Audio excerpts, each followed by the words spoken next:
Agreed.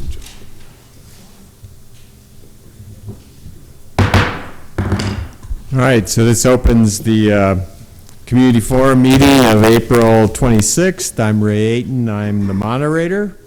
One thing that's not on your agenda is make sure your cell phones are in the quiet mode, please, so we're not disturbed. It's helpful if not only that you be recognized by the moderator before speaking, but that you turn your microphone on and that you state your name so that it's easier for the people who have to then transpose our speech into minutes to identify you. And 4 to 5 inches from the microphone will be very helpful. So you're loud and clear. So I've called the meeting to order. Let's have a roll call.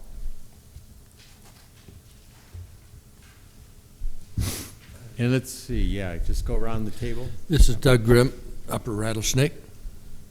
Jonathan Dyke, Moose Can Gully. Marshall Odell, Miller Creek. Catherine Auger, Lower Rattlesnake. Julie Stephenson, University District. Kathleen Gamar, Rose Park. Leanna Waller, Captain John Mullen. Jeff Stevens, South 39th Street, Neighborhood Council. Michelle Cares, City Council. Raiden, Farview's Patty Canyon. Colleen Beal, Lewis and Clark. Ed Nolder, Riverfront. Kim Wallace, Ron Larson, Grant Creek. Marisa Phillips, Heart of Missoula. Mark Foss, Southgate Triangle.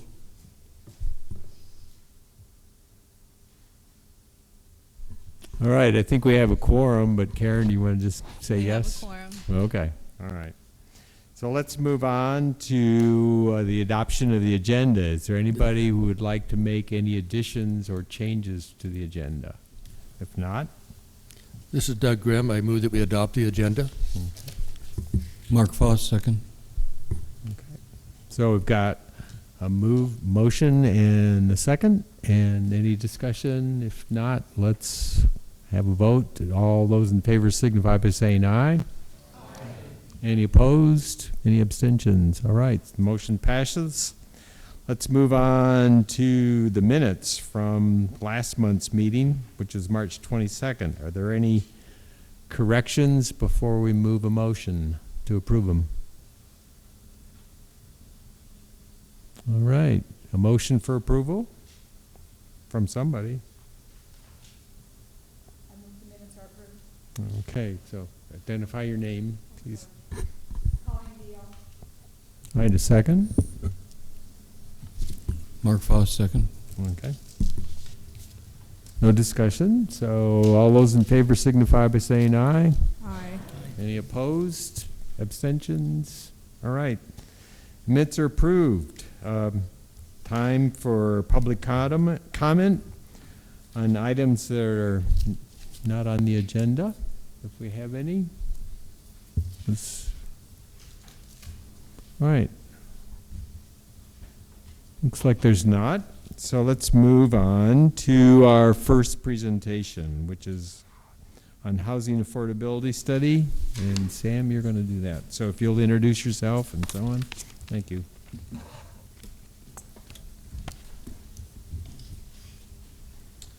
Well, thank you and good evening. I'm Sam Sill. I'm here tonight on behalf of the Missoula Organization of Realtors to talk a little bit about making Missoula Home a path to attainable housing. That is a study that MOR and our partner organizations undertook in order to find some potential solutions to the housing affordability issues that have come about since the end of the last economic downturn.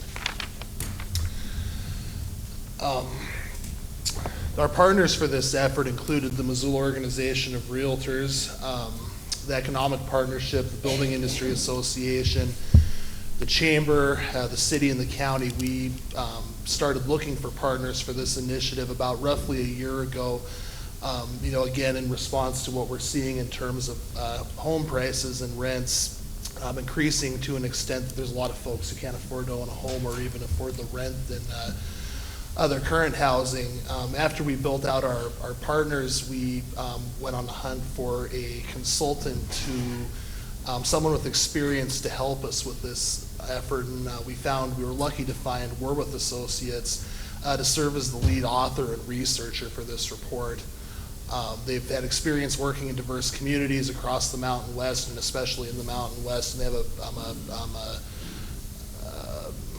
a vast experience, multidisciplinary experience in terms of planning programs, and they also do some nonprofit housing development. So they've been involved in, virtually every step of the development process and have a very good understanding of affordability. So what the report process looked like is early on we recognized that we wanted to make sure that whatever analysis and recommendations that came out of this report were grounded in local realities, and so we assembled a pretty diverse group of stakeholders to advise us on this. That group included representatives from the city and the county government, as well as folks from all steps of the housing development process, so developers, builders, planners, engineers, lenders, realtors, all the way through. The report was pretty comprehensive. We performed about 30 community interviews with stakeholders. There's a fairly comprehensive demographic and housing market analysis. We did a community survey to gauge consumer attitudes relative to affordability and other housing issues. A survey of the building industry, of the building industry to get a sense of what their challenges are and what their thoughts were on potential solutions.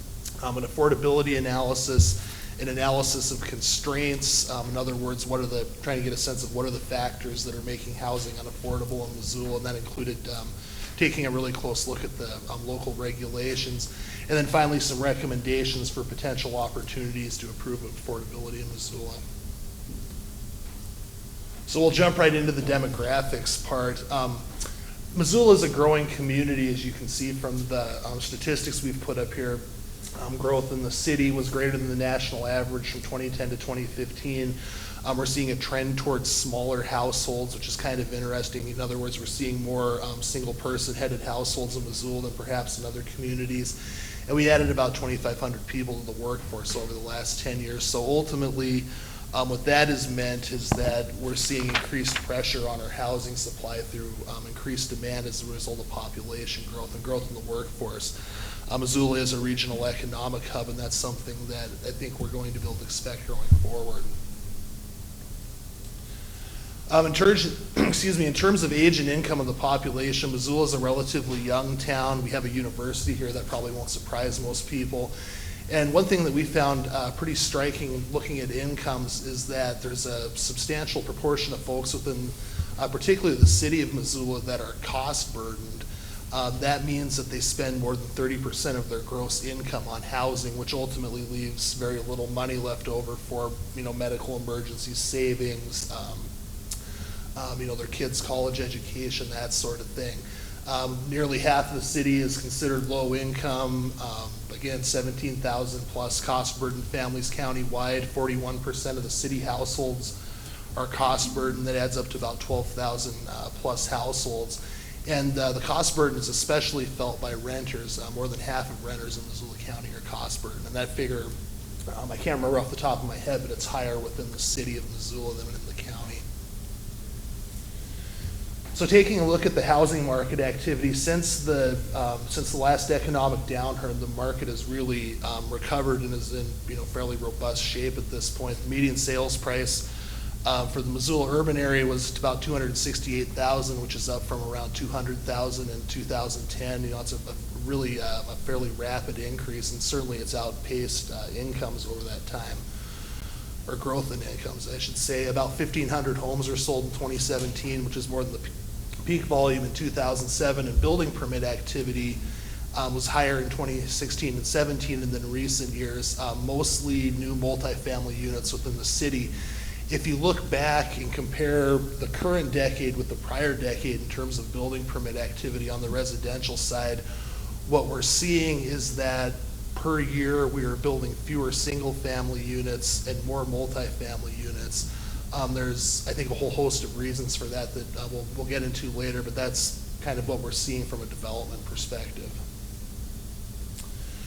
So this is a look at price breakdowns within the market currently. These numbers are from 2014, 15, and 16. What we're seeing is that homes in the more affordable price points are disappearing. These are detached home sales that we're looking at here. Detached home sales below 200,000 decreased about 50% since 2014, and in 2017, only 90 single-family detached homes were sold for below 200,000. Sales of all homes, so that includes detached single-family condos and townhomes, dropped from about 41% of the market in 2007 to 16% in 2017, and that's despite growth in the condo and townhome sectors, which are traditionally more affordable than single-family detached.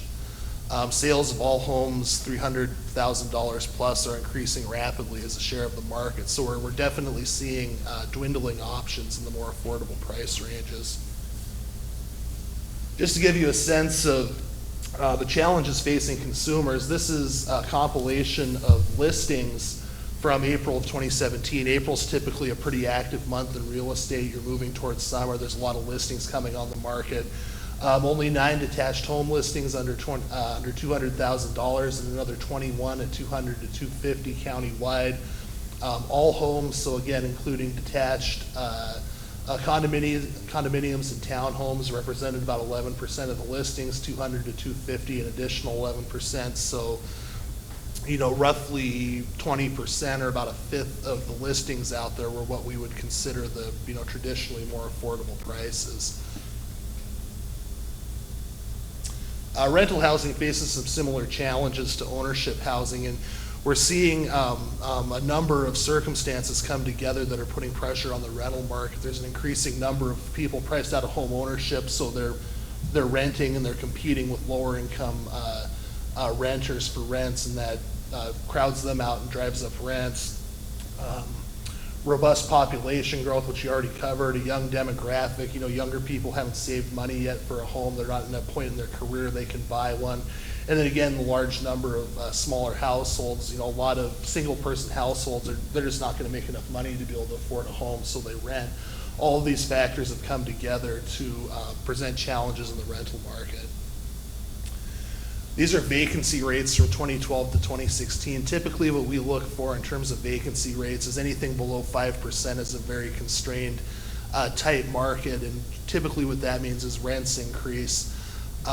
The vacancy rate in 2016 was 2.9%. It went up just a tick to 3% in 2017, so we've seen about 6 consecutive years under 5%. If you take a look a little more deeply at this and look at the below market rate properties, that is rent restricted properties for the low income folks, it's a near zero vacancy rate. There's very little out there.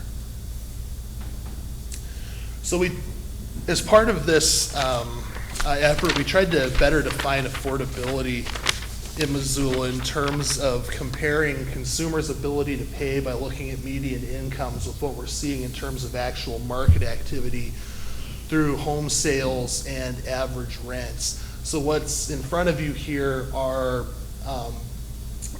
median incomes by household size and then percentages of the median incomes off of that, and that's kind of the basis or one of the bases for how we determine what's affordable in Missoula and what that looks like and where the gaps in the market are.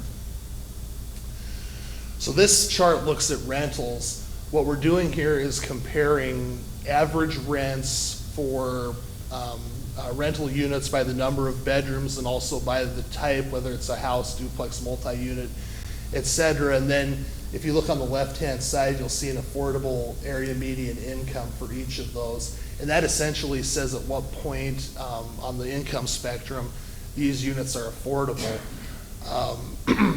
Essentially what we see here is until you get over 50% AMI and really close to 60%, which is around $40,000 a year, most average rents aren't affordable at market rate. One thing that's interesting is if you look at the 4+ bedroom apartments or 4+ bedroom homes, these aren't affordable until about 80% of the AMI, which is closer to I think around $50,000 or so. And what that means is that families, people who maybe they've had a couple kids, that sort of thing, that are looking for a 4-bedroom rental, it's not affordable for a lot of folks. What this information tells us is that we need more low-income rent-restricted rentals for the folks, at that 50% and down of the AMI. And also, we need to build more apartments and homes for rent that are, have more bedrooms for the folks that are at that 80%, 80% AMI and that are in the game for market level rents. So we took a look at detached homes too, and this is a slightly different look, but what we did was, again, it's incomes as a percentage of AMI and then by household size. We took a look at entry-level homes. What we're calling an entry-level home is the median of the bottom quartile of sales. So entry-level prices go from $159,000 all the way up to $245,000. And then we compare those to incomes and the ability to pay. The dark bars that you see are where gaps are. In other words, people at that income can't afford an entry-level home of that price. So it's not until we get to 100% of the area median income where we see people being able to afford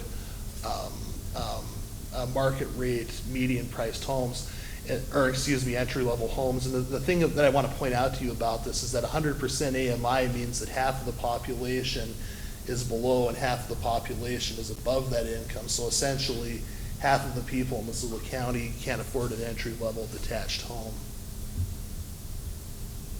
We took a look at condominiums and townhomes too, and it's kind of the same story. Townhomes and condominiums don't get affordable until around 80% of the area median income, which again is somewhere in the neighborhood of $50,000 to $60,000. While they have been servicing folks in the market that are near market levels of affordability, the problem is there just aren't that many of these on the market. It's not, at least at this point anyway, a real solution to affordability.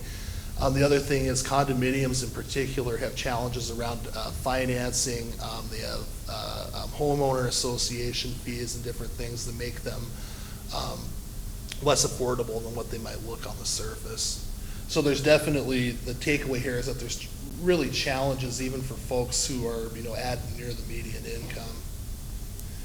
We also did a consumer survey, as I mentioned, to get a sense of what folks' attitudes were towards housing issues and affordability and so on. And we asked a lot of questions, and unfortunately I won't have time to get to all of them, but just to go through them rather quickly. We had about 900 plus respondents. It was a mixture of county residents, city residents, also renters and homeowners. About 80% of the renters who responded reported that they desired to own a home. 50% of renters said that their housing is too small to meet their family needs. About 93% of residents of the city perceive housing as being expensive or very expensive. And more than half of those that responded to the survey said the local governments should invest in either public funding, land donation, or incentives for affordable housing in order to increase affordability for folks within their jurisdictions. So this is a very high-level summary of the constraints that we identified, or the factors that decrease housing affordability. The city has taken, to its credit, some proactive measures to improve affordability, but development costs remain high, and land that's suitable for developing affordable housing, the availability of that remains low. Infrastructure costs, so roads, sidewalk, curb, gutter, sewer, water, all of those are very expensive, and ultimately the costs of infrastructure are passed on by the developer to consumers. So that's something that not only increases the cost of homes that are built, but also limits the amount of supply that comes onto the market as developers can't afford to do business.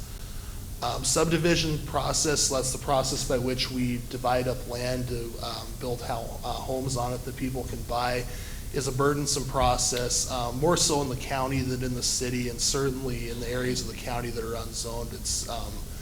It's expensive and it's very, very lengthy.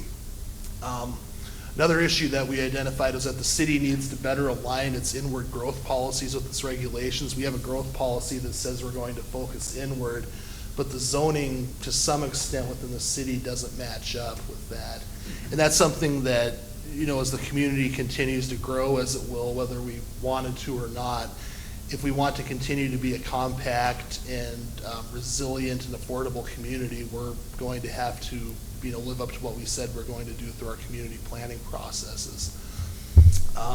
Another issue is that the land use codes for both the city and the county don't really define affordability or offer any real meaningful incentives to developers to build affordable housing. We have a density bonus on the books in the city of Missoula that says if you build homes, I believe that are affordable at a certain percentage of the area median income, that you can get a break on density, but no developer has ever used them. And one of the reasons why that is that they're only available in zoning districts that are already really dense, and there's no point. So reworking those kind of issues is going to be important. And finally, there's no recurring local funding source for housing development. What we're seeing happening at the federal and state level, I think suggests to some extent that we need to investigate local funding sources as well, because we may not be able to count on the feds or the state to step up to the extent that they have in the past as we go forward.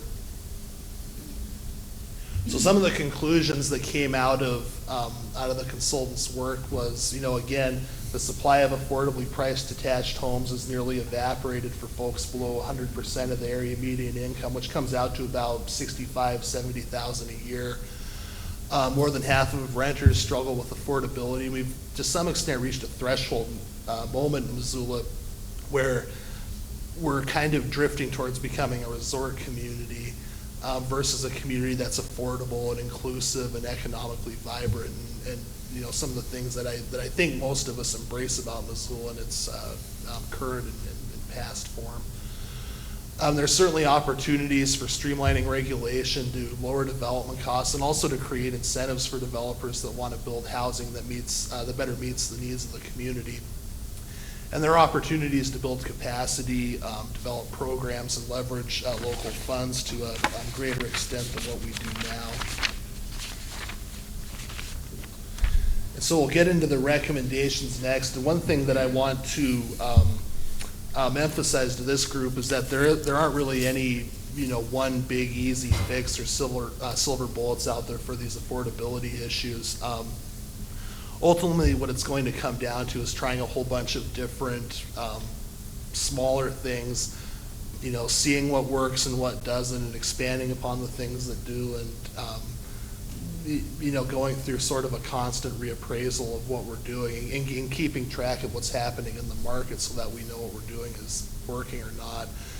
The report does provide a pretty comprehensive list of opportunities. I would characterize it as sort of a menu of potential options.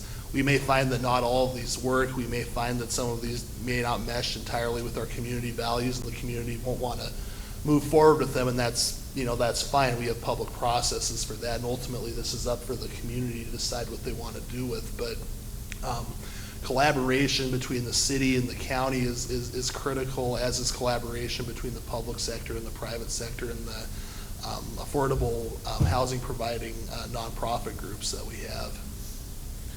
So the recommendations are broke down into a few different categories. The regulatory environment is critical to affordability. As I mentioned, costs that are imposed during development tend to find their way onto the purchase price of a home or onto the rent. That's just the way it works.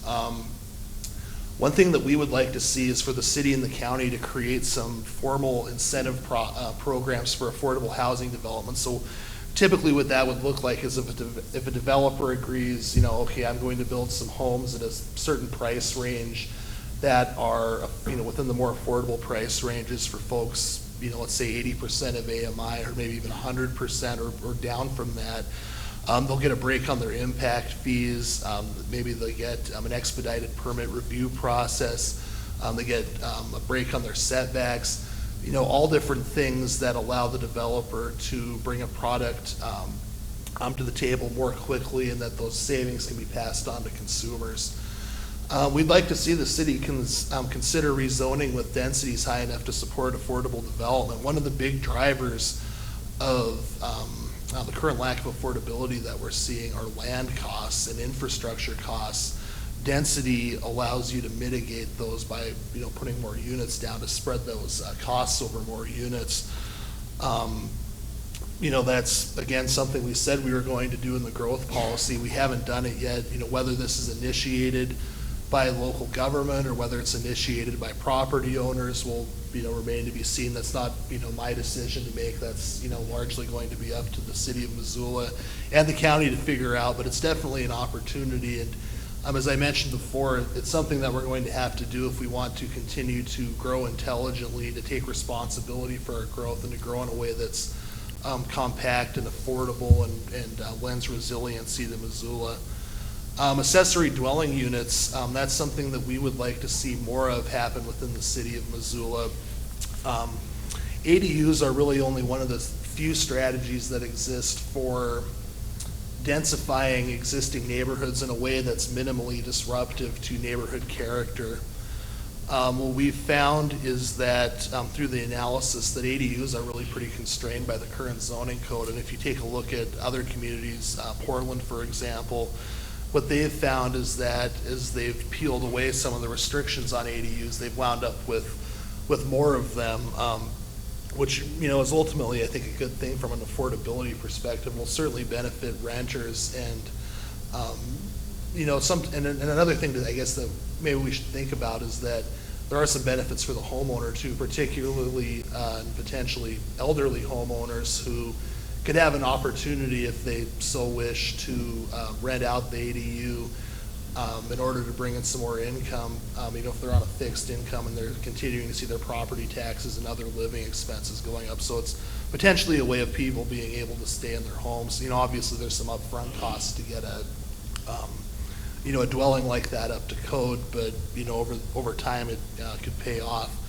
And then finally, we really want to see cooperation between the city and the county as they look at programs around affordable housing, the annexation strategy, and then some more collaborative management and maybe more of a shared vision around what we do with land in the urban fringe area just outside the city limits that is going to be annexed and developed at some point.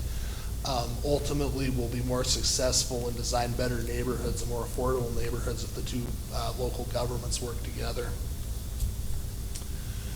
So one of the critical components of addressing affordability is just simply building more houses, and particularly more houses around the more affordable price points. So that's kind of what these recommendations center on.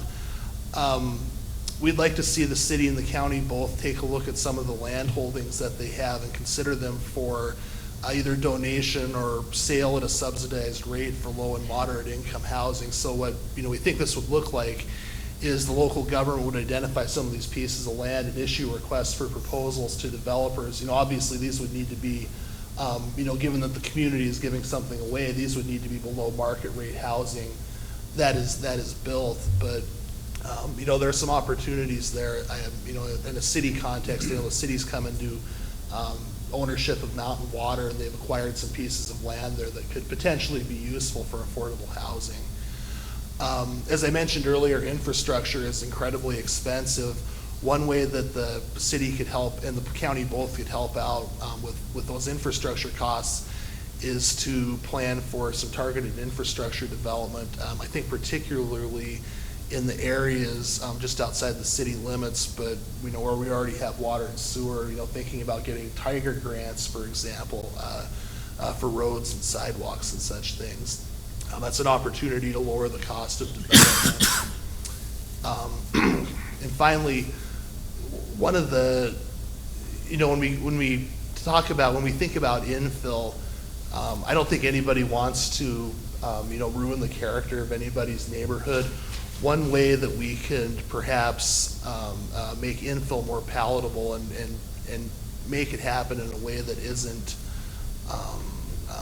a negative influences within the neighborhoods is to come up with some multifamily housing design standards so that when multifamily is built within the city, it looks nice and fits within the character of the neighborhood. Obviously we have to be careful about how that will impact affordability, but again, we don't want to make the process of infill and the process of addressing affordability any more onerous for existing neighborhoods than it needs to be. Capacity building is another set of set of recommendations. We've been heartened to see since we released this study that both the city and the county have formed stakeholder groups to work at policies around increasing affordability. That's very important, and we're glad to see them doing that. And another thing that is important are collaborations to grow local construction capacity. One of the issues that builders face right now is that there's a shortage of skilled labor in the building trades, and it's really impacting their bottom line in terms of their labor costs.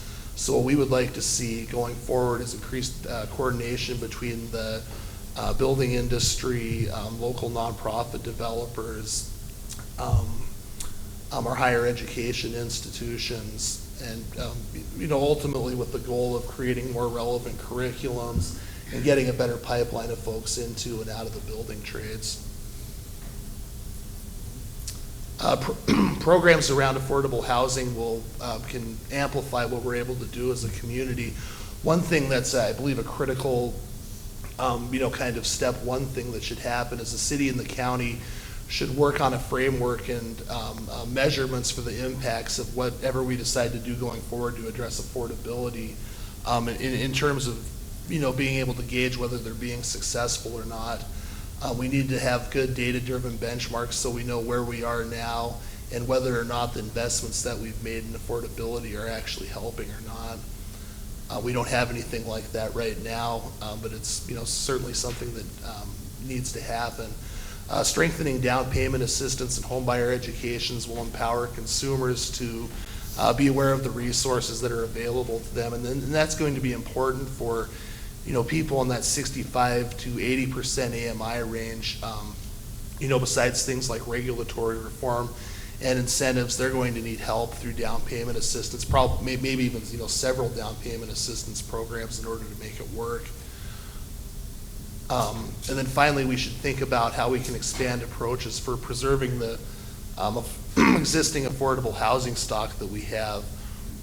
That's what that would look like is, how do we keep mobile home parks going? I know, sometimes there's connotations that go along with those, but the bottom line is that is affordable housing, and when it's gone, and we typically don't get it back. And this is the last set of recommendations that are around funding.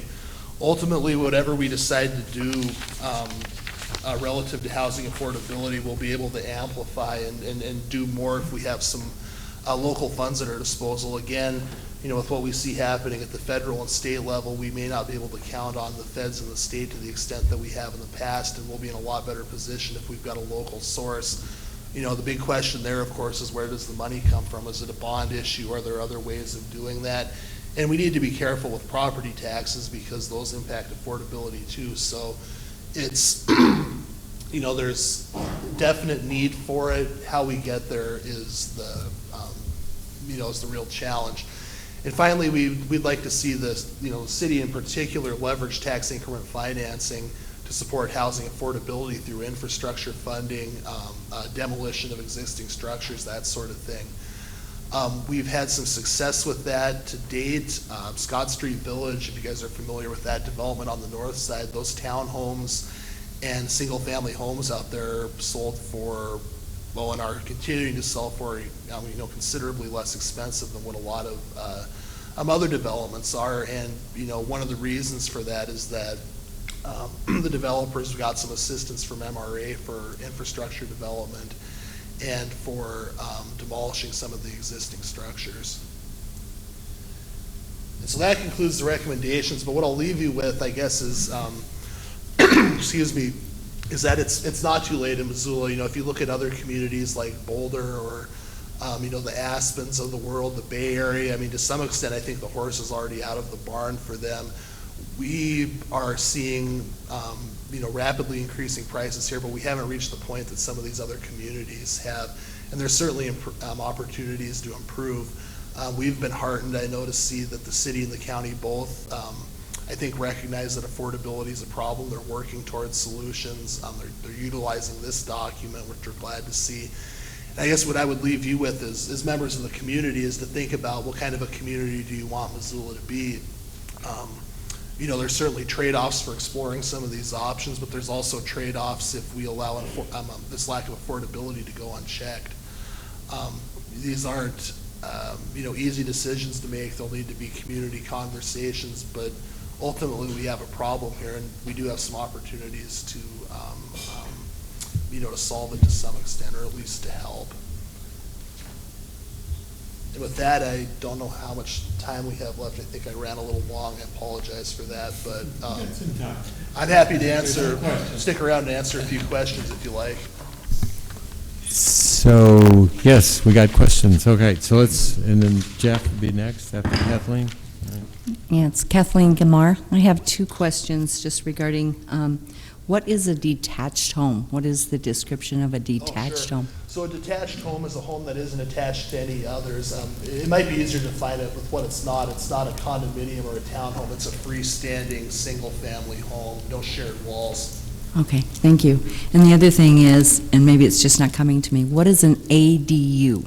Oh, so an ADU is an accessory dwelling unit, and essentially what that is you have a single-family home on a parcel somewhere, and then they add an additional housing unit to it. So it can be detached, like a little what they call like a grandmother cottage, or it could be like an apartment in the basement, or maybe above the garage, something like that. But it's essentially adding an additional housing unit to an existing parcel. Yes, Jeff Stevens, South 39th Street Neighborhood Council. So you've identified higher density as one important key to creating more affordable housing. Have you also contemplated other things like reduction in neighborhood amenities such as sidewalks, street width, lighting, park availability? Have those been discussed?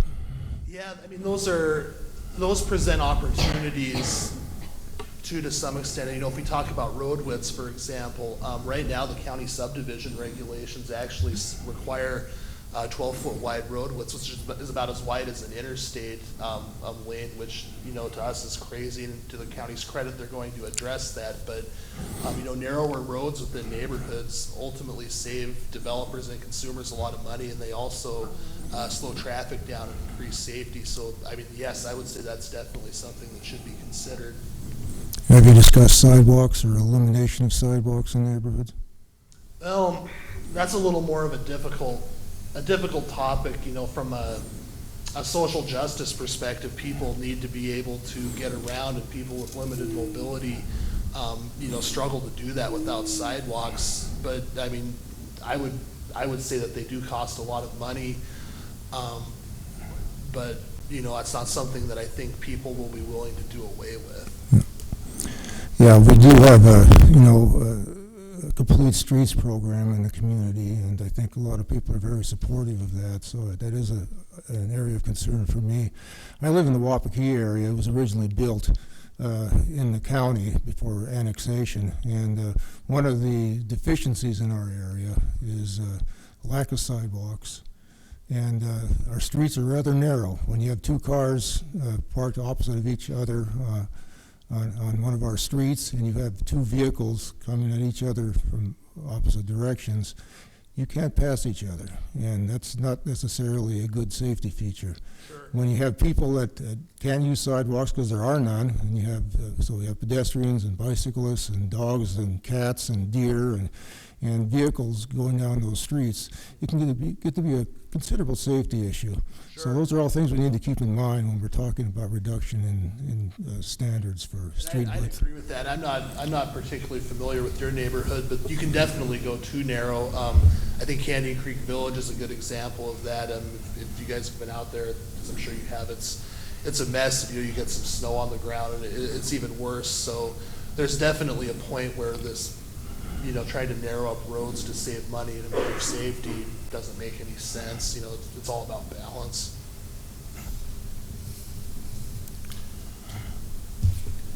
Yeah, go ahead. So the first time here I'm in for Nick or Jesse. So I push this. Okay. Kim Walters, Kitchen River Road. No? Okay. So I have a few questions. One is with the streets. Have you considered creative solutions like home zones, turning anyway slow streets in more suburban areas into home zones where you don't need any sidewalks, where everybody shares the street, and where there are features where the traffic only goes 15 miles per hour or so, and they're very common in Europe, you hear where I'm from, and and that could also minimize, if it's done creatively, the cost for sidewalks. Sure, because I they're not think needed. that's a concept worth looking at. It sounds not unlike the neighborhood greenway program that some folks within the transportation division are looking at. We didn't contemplate that sort of a thing in this report. We didn't get that far down into the transportation infrastructure weeds, but it sounds like something that should be considered.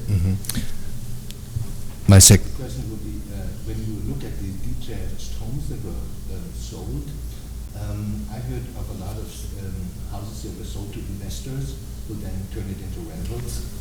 And have you identified in your listings which ones are really then occupied by the people who bought it, or then turned into rentals? That's a question we get from time to time, and we don't have that in our system to be able to identify that. And one of the reasons for that is these things, they tend to change over time. I mean, the first owner might be an investor and the next one might not be.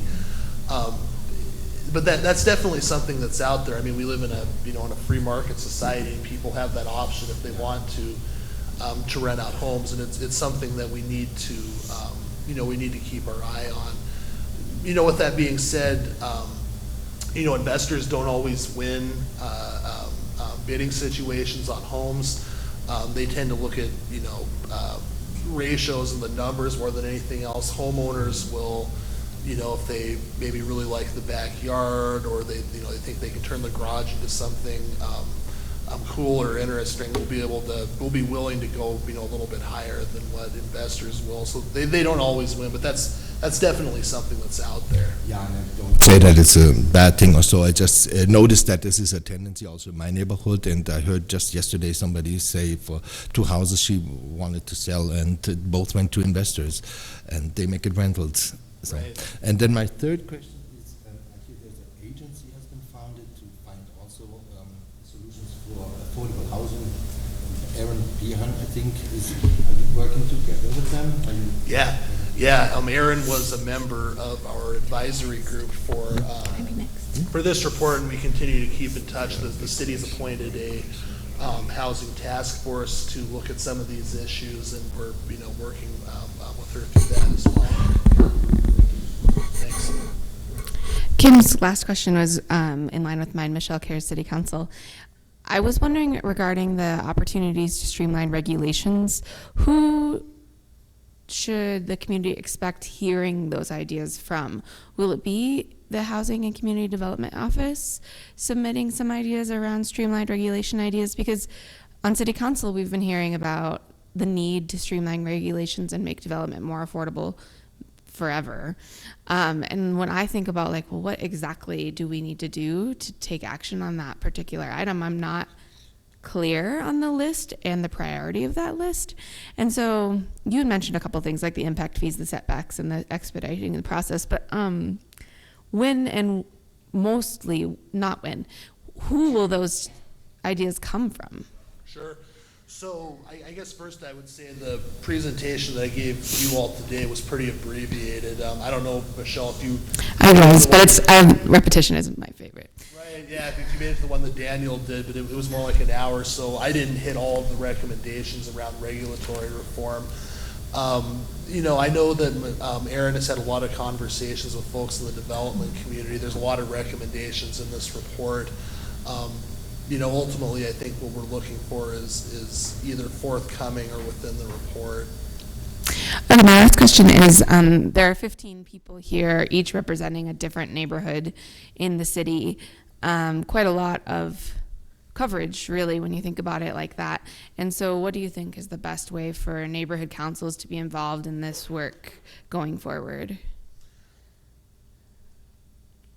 I would imagine, and I don't want to talk out of school here, but I would imagine that the city, when it begins to roll out some of its ideas, there will be public process and probably a lot of outreach to the neighborhoods. 'Cause again, ultimately, these are decisions that will have to be made by the community, and they'll have to be, analyzed through the prism of our community values, and, folks like you all will be instrumental in that.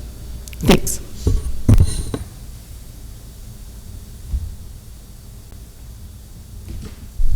Marisa Phillips, Heart of Missoula.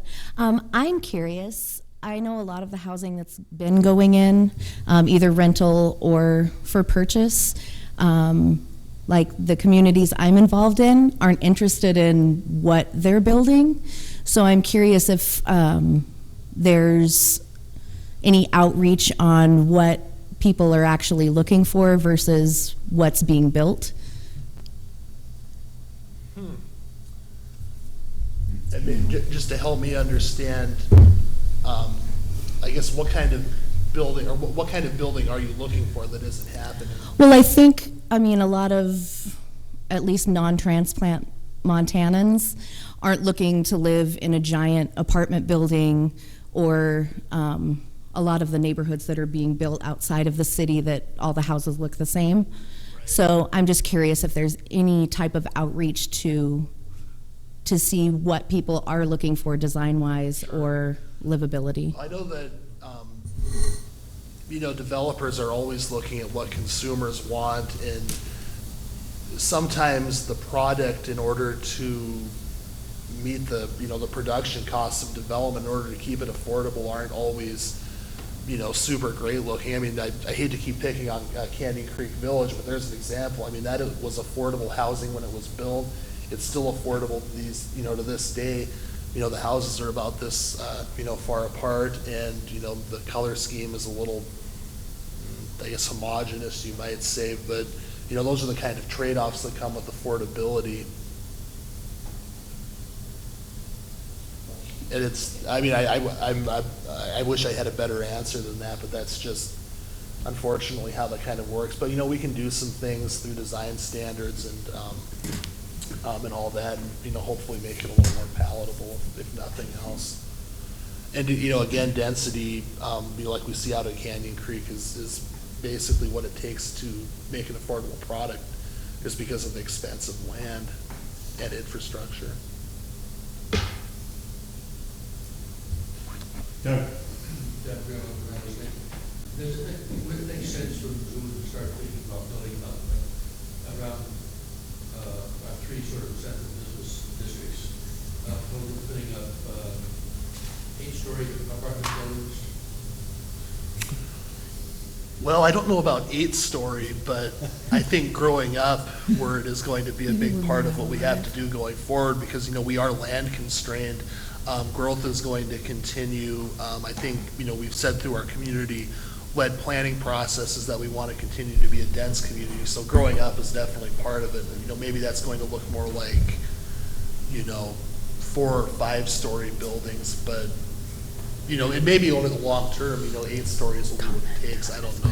Would it be cheaper for young people in retired?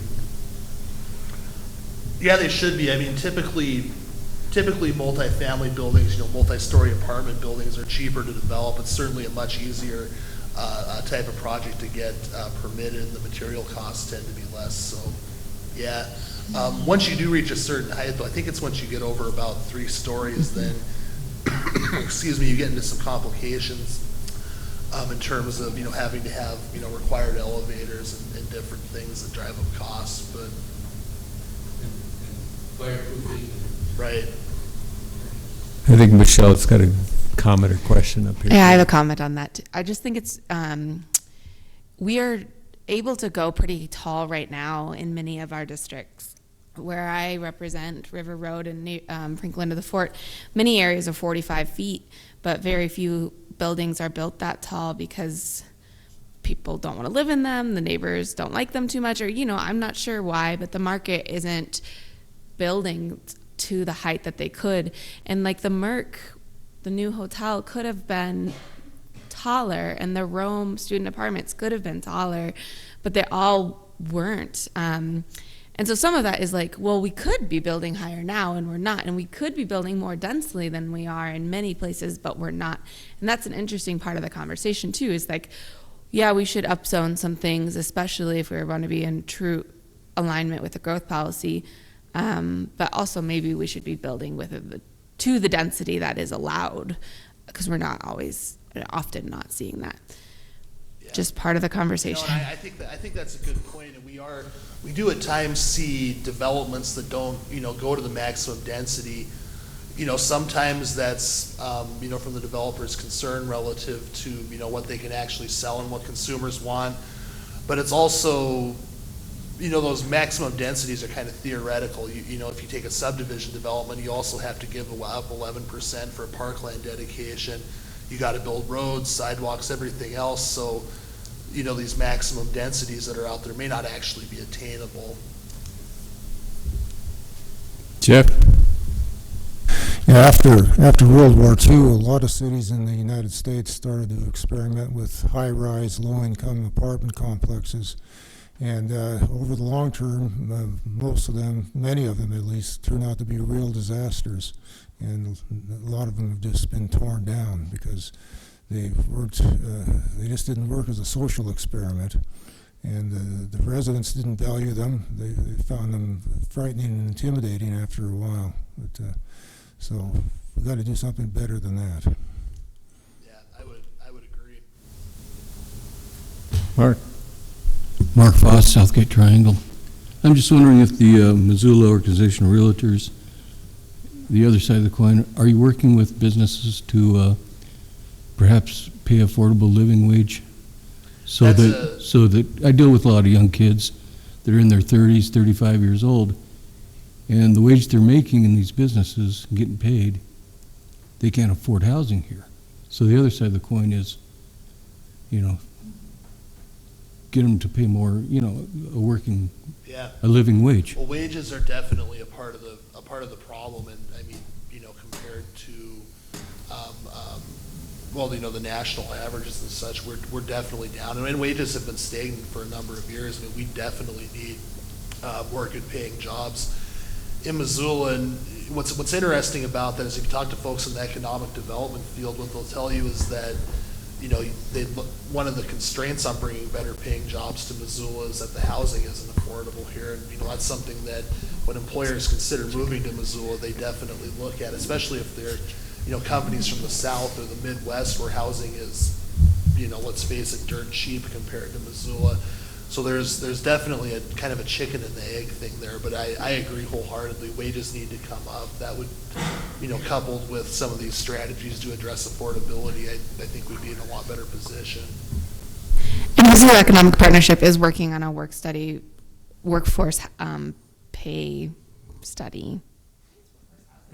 Anyways, we talk about it a lot as a community.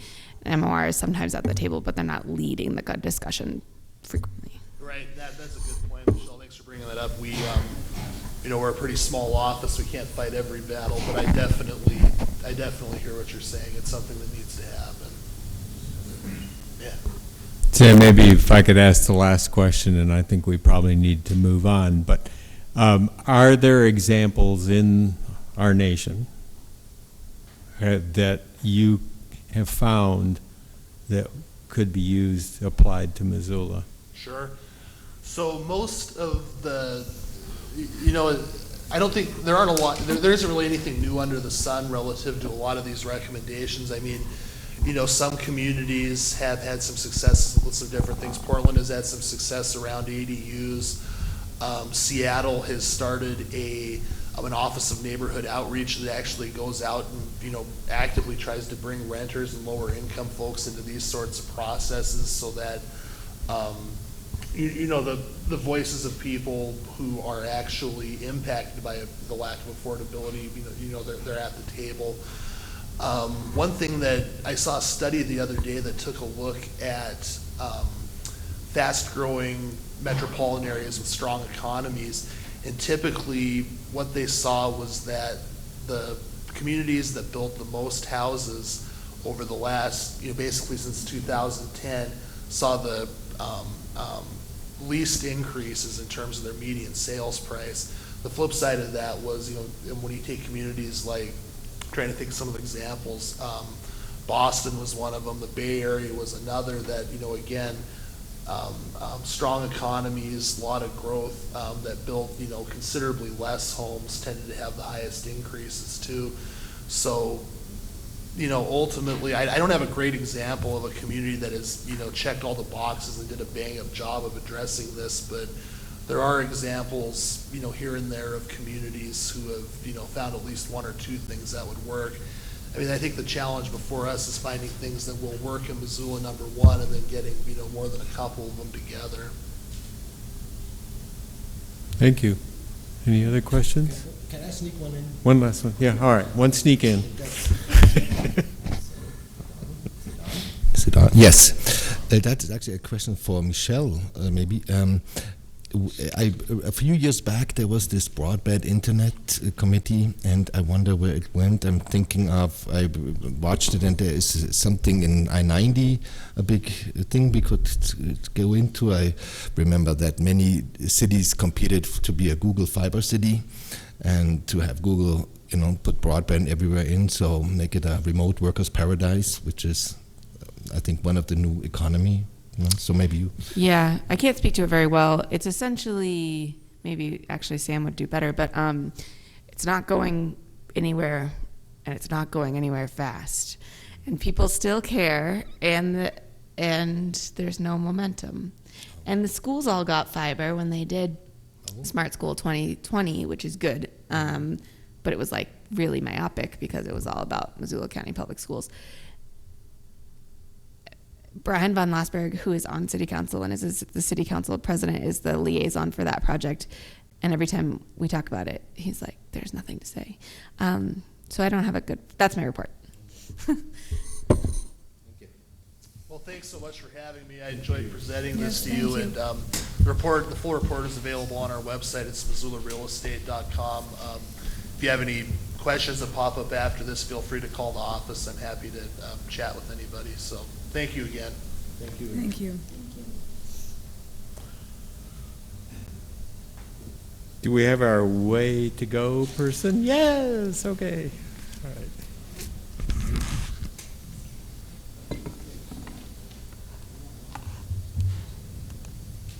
All right, so I'm Catherine Auger. I live in the Lower Rattlesnake, and I work for Missoula in Motion. So we'll get started. All right, so Missoula in Motion is part of the city's transportation planning department. Our mission is to increase the use of sustainable transportation. So this conversation is a good segue from the last one because we talked a lot about growth, and transportation really links hand in hand with housing and with the way that our city is growing. So our vision is a connected transportation network that is safe, accessible, affordable, and desirable for all Missoulians and contributes to a cleaner environment, healthy individuals, and a more vibrant place to work and play. So we really address the question of if we build it, will they come? So we have a lot of trails, we have a lot of infrastructure in Missoula that serves sustainable transportation, but not everyone is aware of it or knows how to access it and utilize it. So we kind of bridge that gap through education and encouragement. We've been around since 1997, and we're funded by congestion mitigation air quality grants. So those are our main goals. So when we talk about sustainable transportation, we're referring to anything other than driving alone in a car.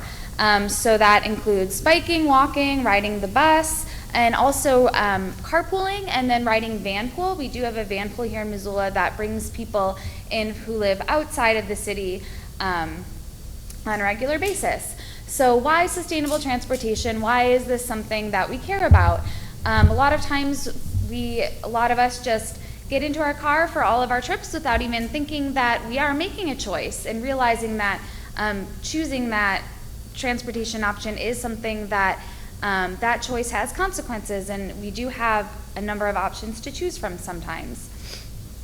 So why sustainable transportation? One of the reasons, and Sam spoke a lot to our growth rate here in Missoula, we are a community that is growing very quickly. So we want to use the infrastructure that we have currently, and we want to maximize it and use it most efficiently. Transportation demand management, which is what we do, we focus on moving people rather than just moving vehicles. So if you see this image, it shows the space that is required to transport 60 people, and the image on the left shows the space that it takes to move each of those people in their own vehicle. The middle image is 60 people that just takes the space of one bus on the road, and then 60 people by bicycle, which is a much smaller footprint as well, just a small fraction of that road. So it really is about efficiency. The road system that we have that's serving Missoula is going to continue to serve us as our city densifies and as we grow.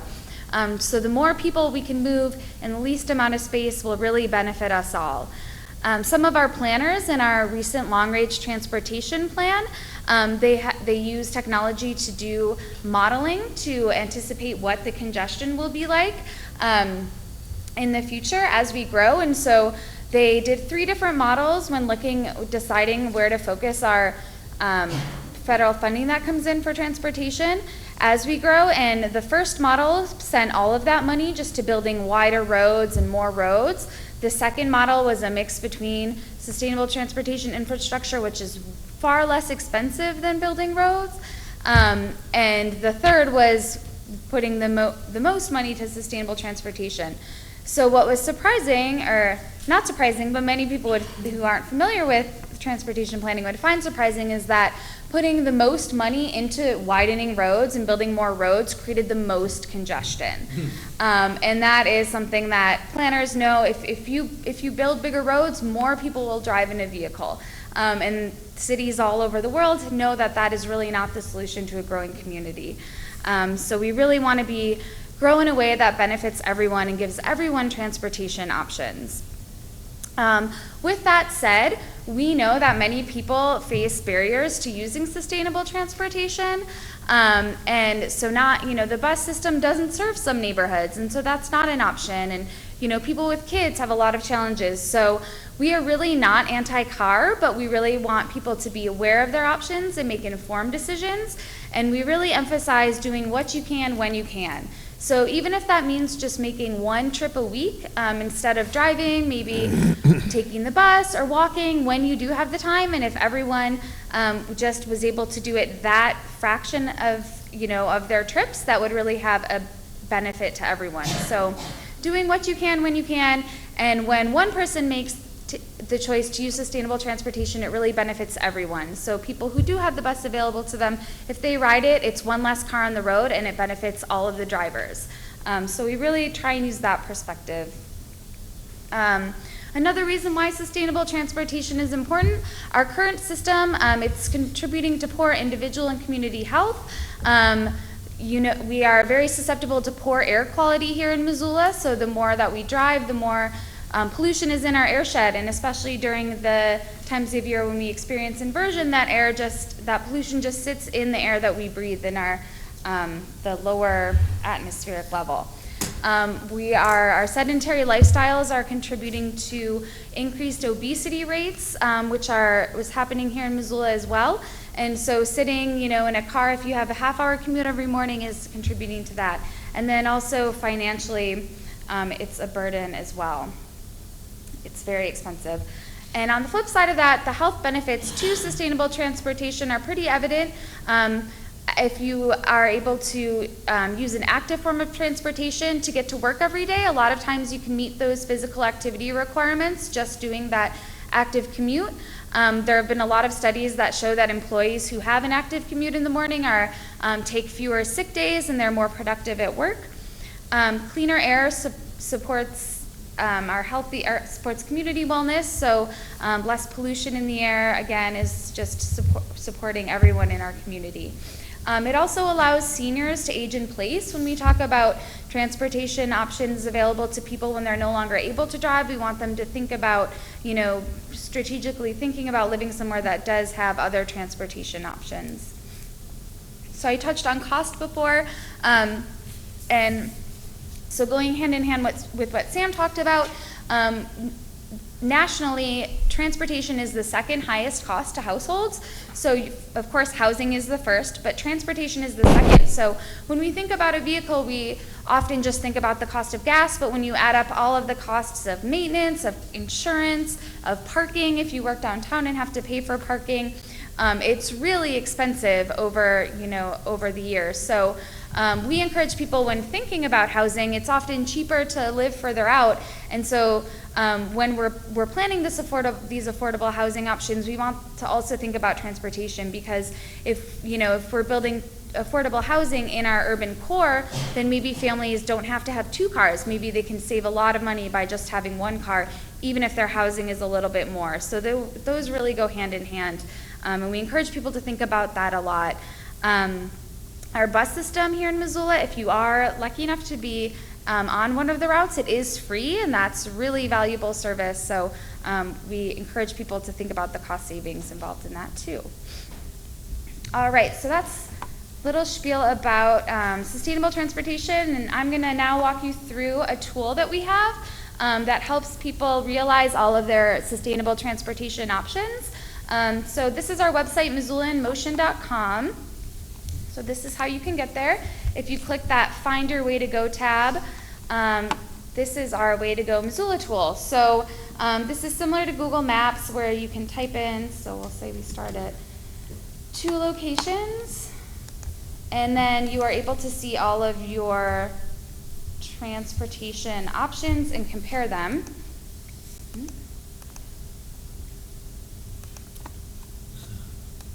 Okay, there we go.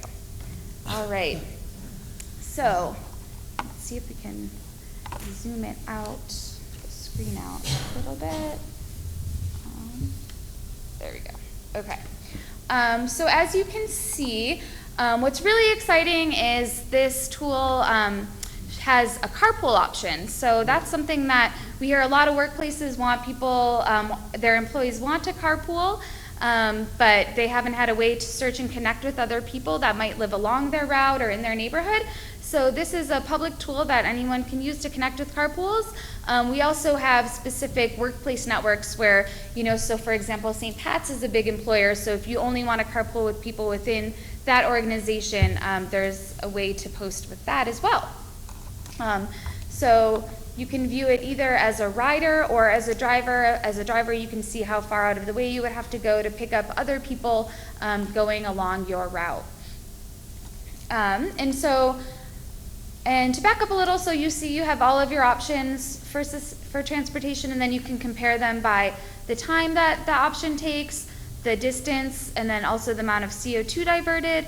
And for the active transportation, you can see the number of calories burned. So it measures a lot of different things. We're gonna switch this because 8:15 p.m. is not a great time for bus service. So let's do, it's hard to see, 8:30 a.m. And then we'll get some transit options. So the next one is transit. This is a great tool to compare the different routes that you can take in the morning. I would also encourage, this is kind of more of a planning your everyday route. If you are taking the bus, I'd encourage you to use the Mountain Line app, which is really awesome. You can send reminders to let you know when the bus is coming, and it gives you like a 5-minute reminder to start walking to your bus stop, and it is in real time, so it's actually tracking where the bus actually is at that time. What's unique about this tool, we work really closely with Mountain Line to have all the information really accurate. This also will show you if the ASUM bus is serving your route. This includes that as well, so you see your different options. And that bus, the U-Dash bus that the university runs, is free to the public, so anyone can ride it. It doesn't run in the summer or during the winter break, so it's not a year-round option, but it can be a great service to the community, so we want to get people to be more aware of that. Next is walking. We route you through streets that do have safe walking paths.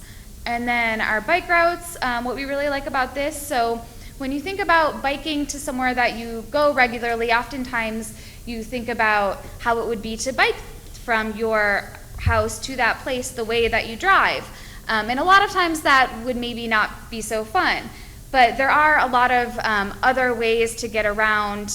So this will show you the different route options. So we have a more direct route, which is typically how you would drive, but then a more comfortable route. So a lot of times there is a bike path that maybe parallels that busy street, or there is a neighborhood street one block over that wouldn't be great for driving, but if you were on a bike, it would be much more comfortable. So this tool is really helpful with that. And we are updating it with the current construction. So I think that's why I used this example. So this is going from City Hall to the Good Food Store, and normally it would have taken you down the Milwaukee Trail, which I think is right around here. But because that's not an option right now, we are rerouting. So we're trying to stay up to date with that. And then it also has driving as well. So you can look at all of those options. And then in order to connect with people to carpool, you do have to log in. The tool, the interface that I just showed you, you don't need to log in and create an account.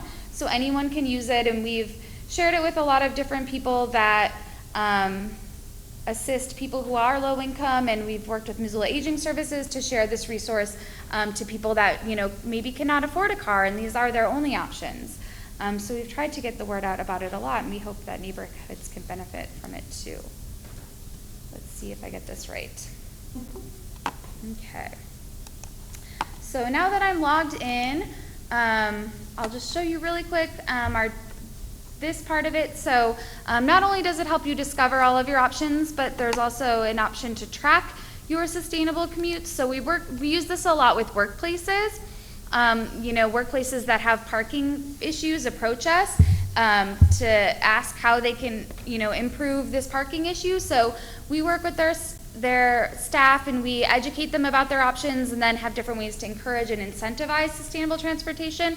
And the way that we track it is through logging sustainable commutes and errands. So we can, they can award prizes or give incentives for people that are opting to leave their car at home, which does save them a lot of money because parking is very expensive if you're paying for parking, especially in the urban core. So if you click, highlight the dates, you can click a favorite trip that you saved, or you can just put in the mileage, select your mode, and you can log both commutes or errands.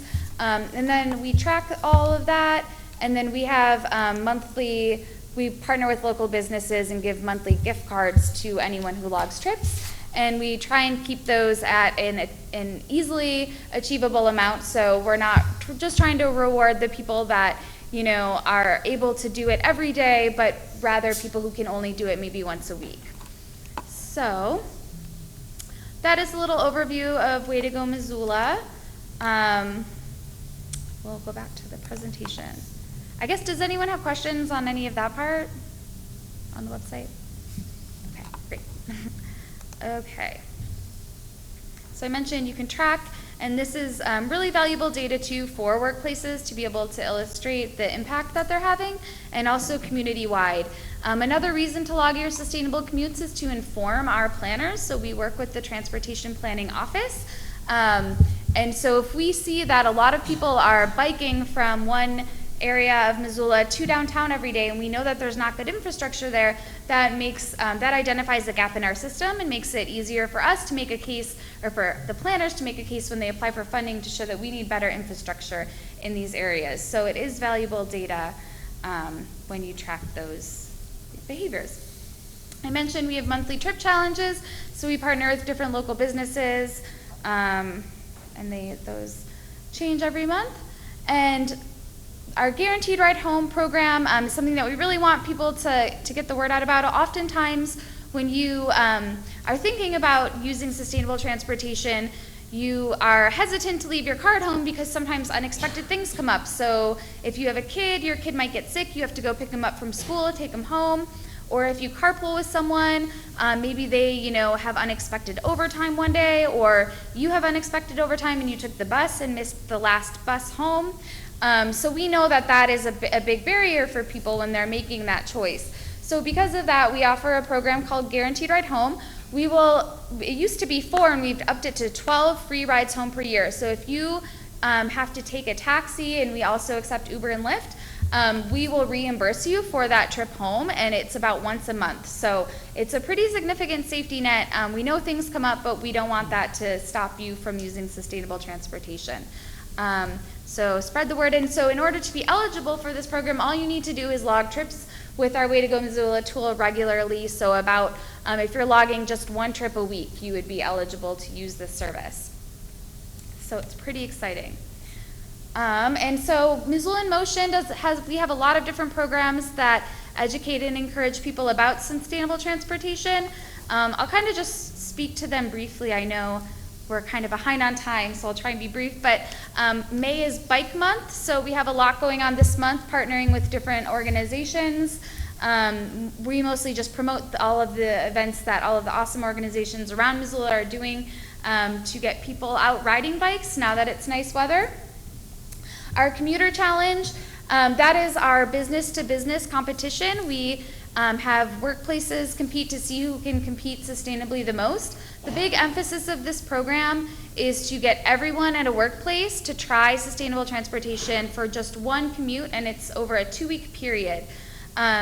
So it's really not about just, people who can do it every day, but just getting everyone to think about their options and try and fit it into their daily commute just one day, and then our hope is that maybe that behavior will continue. Maybe they'll see it's actually not that hard, and it may even save them time from some areas. So that's coming up. It starts May 6th. We already have 95 workplaces registered, so we're really excited. We're going to be really busy, and there's still time to sign up, so if you're interested, just go on our website and sign up soon, because we're trying to get everyone on board for that. Ooh, sorry, meant to go back. Okay.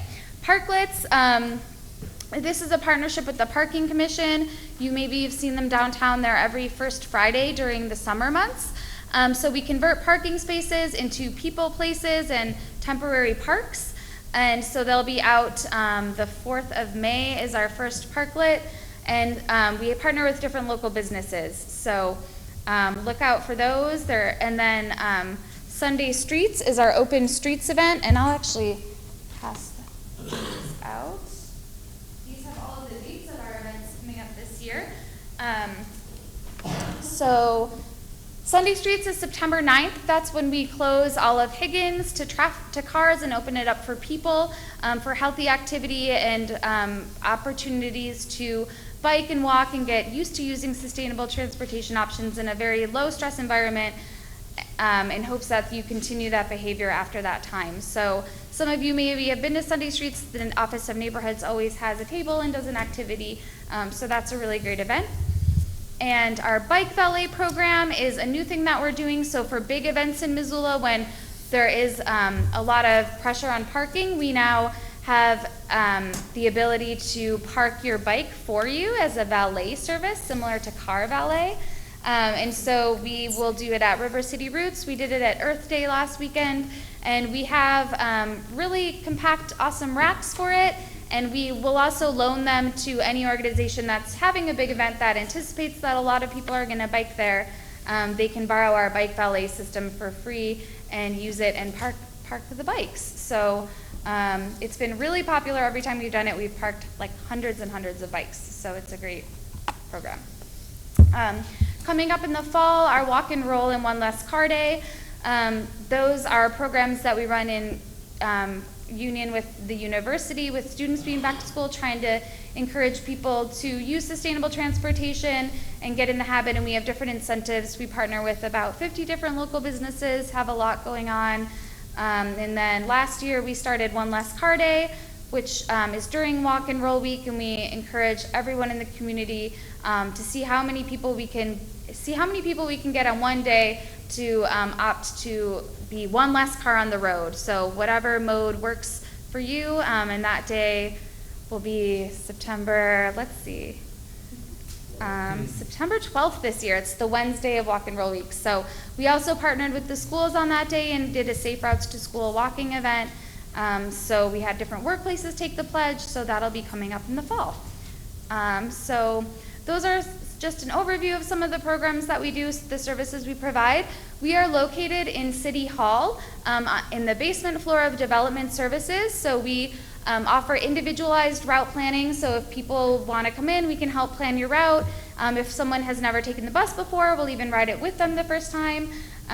We have bike ambassadors that will be here in the summer, starting in a couple of weeks, that can help. If you've never been on a bike before, they do education. They can take you on a low-stress route and help you navigate.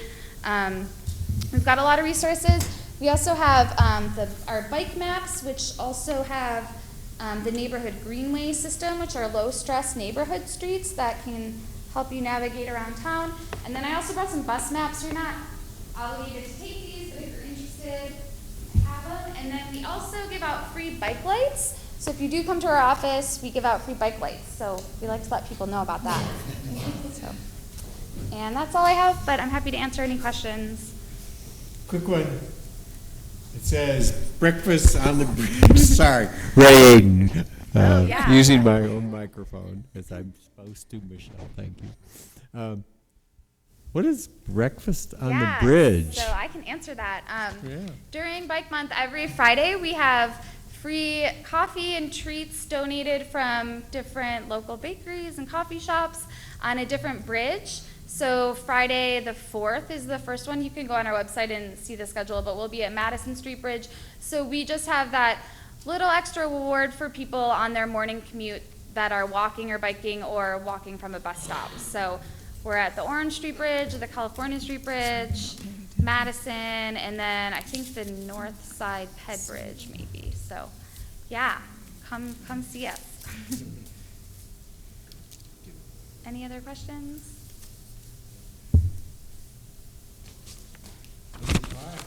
You did a great job. Very nice. Fast. Thanks. Thank you.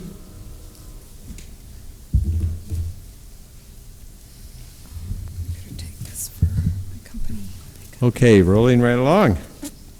We're going to go on with neighborhood project funds. We've got 2 small grant requests to go over. And I think we need, let's see, these are coming from the leadership, the leadership team. So it's past its first level, and Jeff is going to talk about the first one. No, Colleen is, sorry. Okay, go ahead, Jeff. Yep. Jeff Stevens, I serve on the Neighborhood Small Project Grants Committee as well as large project grants. And we've got 2 small project grant applications before us this evening for consideration and vote. And the first is Bancroft Pond signage, a request for $500. And Colleen Beal will present us with some information on that application. I think here we are. Bancroft Ponds, the new Lewis and Clark neighborhood has decided that Bancroft Pond is one of our major projects to be working on. And one of the things that we do not have there is a sign that says Bancroft Pond Park. So we have proposed 2 large naming signs, one to be on the corner of 34th and Bancroft and the other to be on 34th and Stevens Avenues. Those will be the typical signs that most of the parks have, kind of low and stretching across the corner. And then also, we are going to have 3 welcome and park regulation signs that we would like to put on the 3 entrances to the park. So there's an entrance on Bancroft, there's an entrance, the main entrance is on 34th Street, and the 3rd entrance is on Stevens. Besides the signage, so the welcome and park regulation signs are typical that all the parks in Missoula have, and they're metal, so they're fairly indestructible. And then the other thing is we're going to have a PVC poles that are leave and take a bag tower for the dog mitts instead of having the expense of the city to keep putting dog mitts in the park, since it is a great place to walk your dogs. Anyway, those are pretty minimal, and I already have 3 neighbors on each side of me that have brought their bags to me. I have to keep them for a while, but you can use your grocery sacks or your bags from the different places in town that use plastic bagging, and you put it in just like what you have in your house. You put them in the top, and you pull one out of the bottom when you bring your dog in if you don't bring a bag. We do have a leash and mitt place on the main entrance. I can't remember all the costs, but I'm thinking $7,000 is what the bags cost the city. Not for just our park, but for all the parks. So they're kind of expensive. And so this is what we thought would help our park and to be able to identify us a little bit better when people are driving by. So that is our request. Okay, thank you. This is an action item. Is there any discussion on this before I call for a vote? Yes, Doug. What's the cost on this? So it's $500, and so the two board signs, wooden signs, and the three welcome and regulation signs cost the $500 with their support system, the poles and things that go with them. And then the doggy bags are $50 together, and that's coming out of our budget. So the big major signs are what's costing. This is Doug Grimm. I move that we approve a small grant request for Bancroft Ponds signage. Do we hear a second? Mark Okay. Foss, second. Okay, it's been moved and seconded. All in favor, signify by saying aye. Aye. Opposed? Hearing no nays, the project is approved. Next project is also a small project grant fund application, I believe in the amount of $480. Is that correct, Jane? Yeah. And that's out of a total, I don't know if I have a total cost for that project.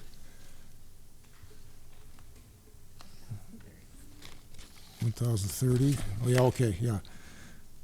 Yeah, total project cost is $1,030. They are asking for $480 in small project grant money. And this is for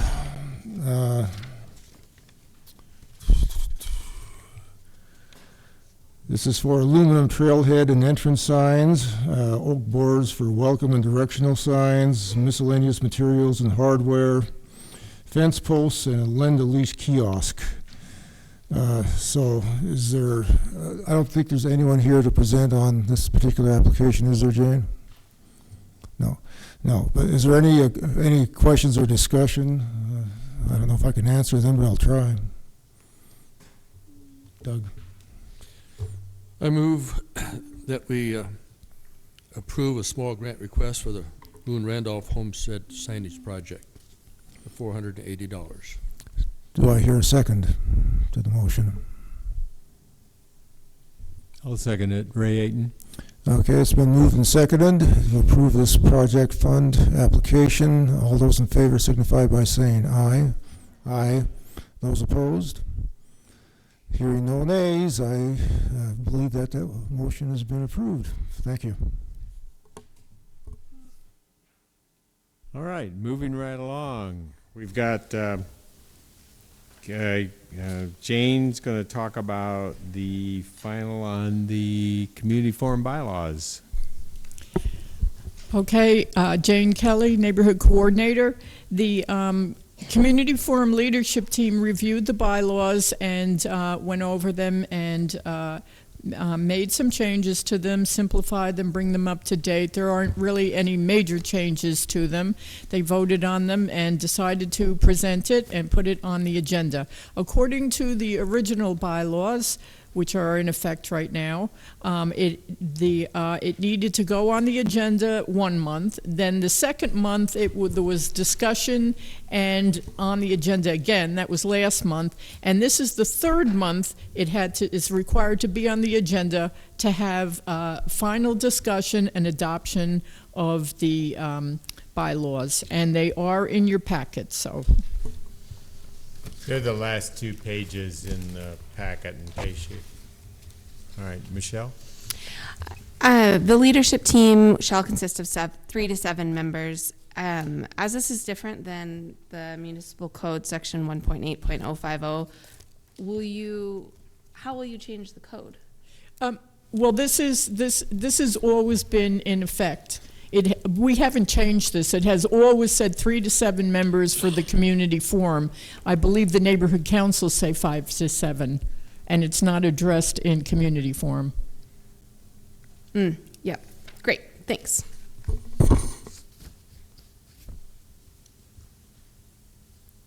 Any other comments on the bylaws or questions for Jane or anybody else? Excuse me, Yeah. The bylaws for what? Bylaws for? It's for this. For this group. community forum. Oh, Yep. okay, thank you. Yep. And then, as you may be aware, each neighborhood council has their own bylaws also. Okay. Jane. And I just would like to add that the city attorney has reviewed and approved these. All right, so this was the third and last reading. Doug? Doug Grimm, Upper Rattlesnake. I move that we approve the community forum bylaws that we have been looking at for the last 3 months. We need a second. Marisa Phillips, I second that. Okay. All right, motion second. Any discussion? All right, then all those in favor signify by saying aye. Aye.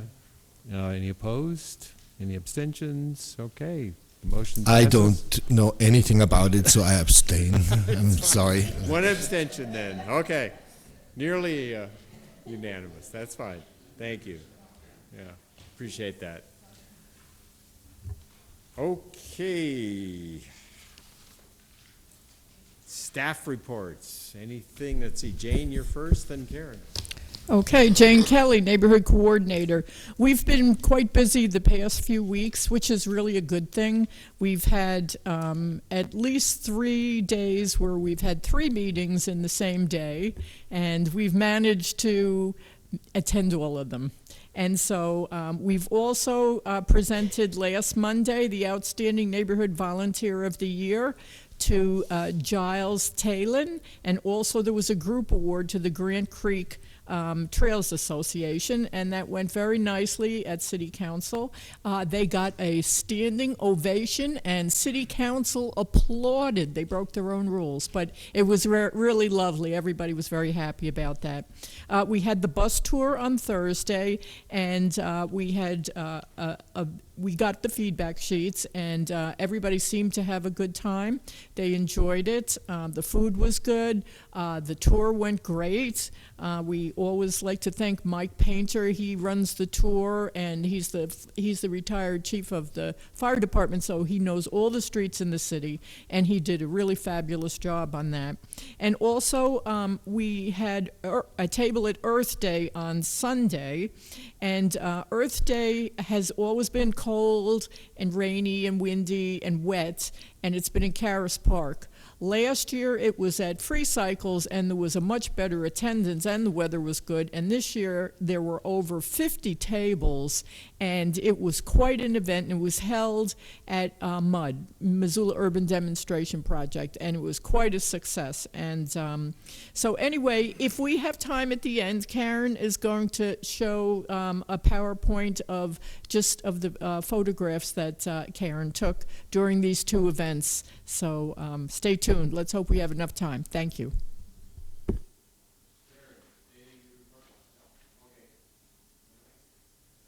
So next item is neighborhood council reports, and I think we've been starting on the left, so we're going to start on the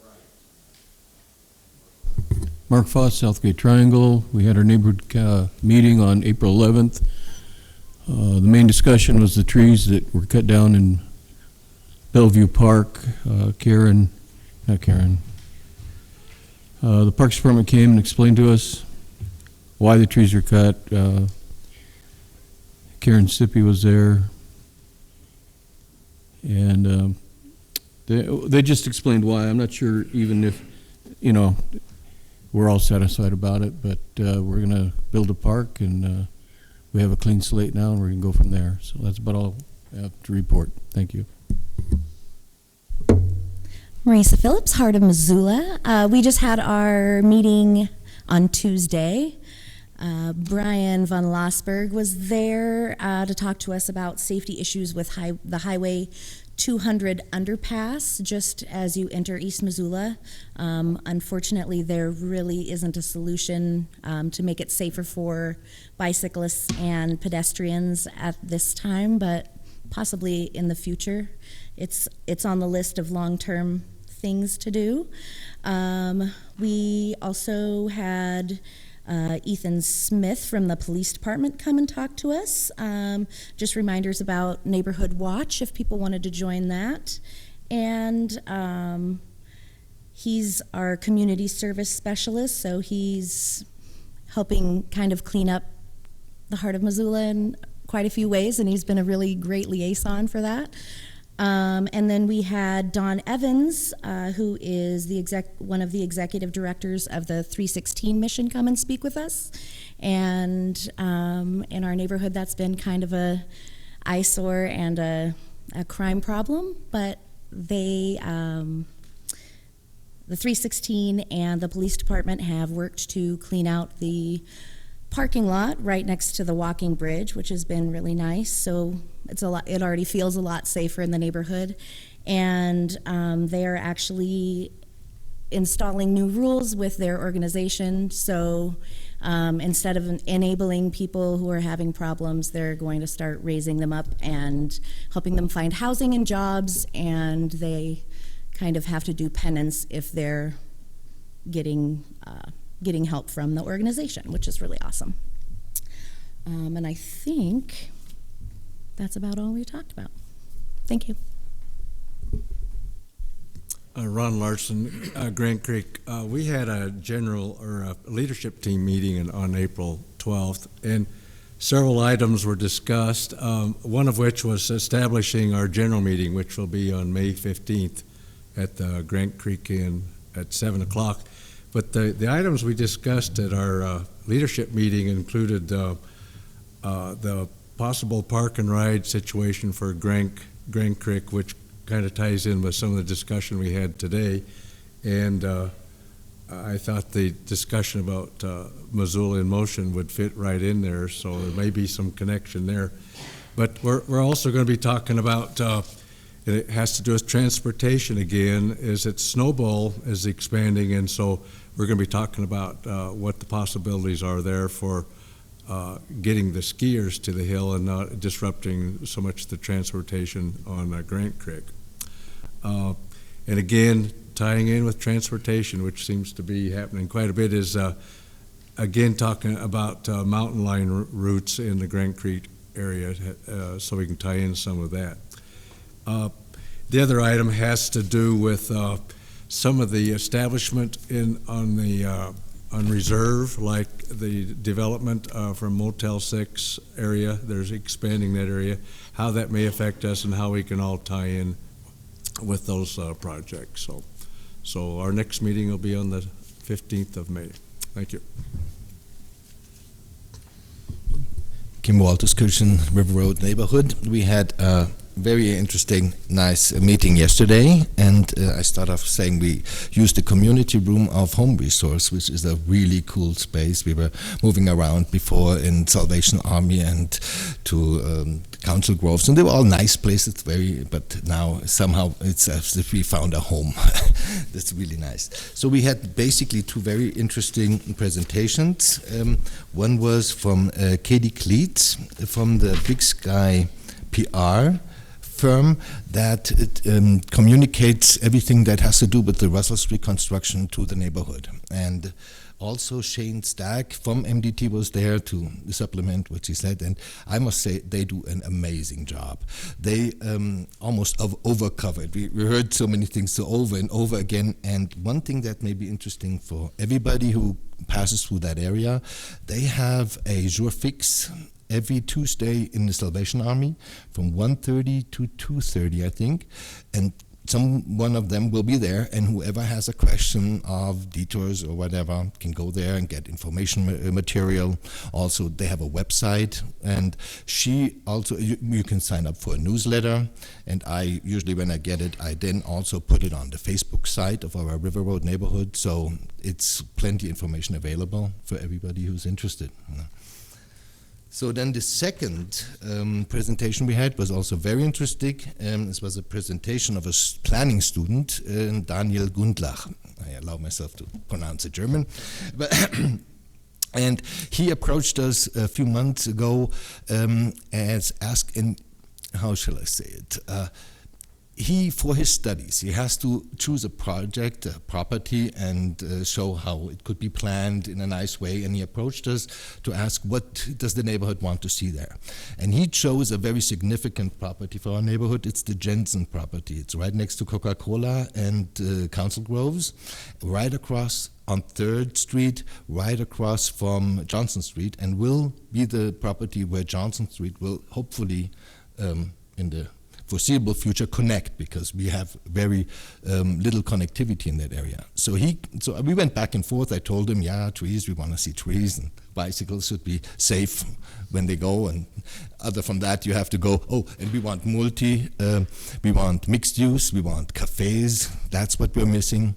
That's general my idea. We've seen a lot of density and a lot of development. I'm an urban guy from where I come from, and I only find it very important that urban densities go along with urban qualities. That's walkability and all this. And so we need more places where we can go to cafes and all that. So I gave him a lot of input, and yesterday he presented this to us, and it was a beautiful layout where in the front he has several buildings with 3 stories, apartment on top, restaurants and cafes on the bottom.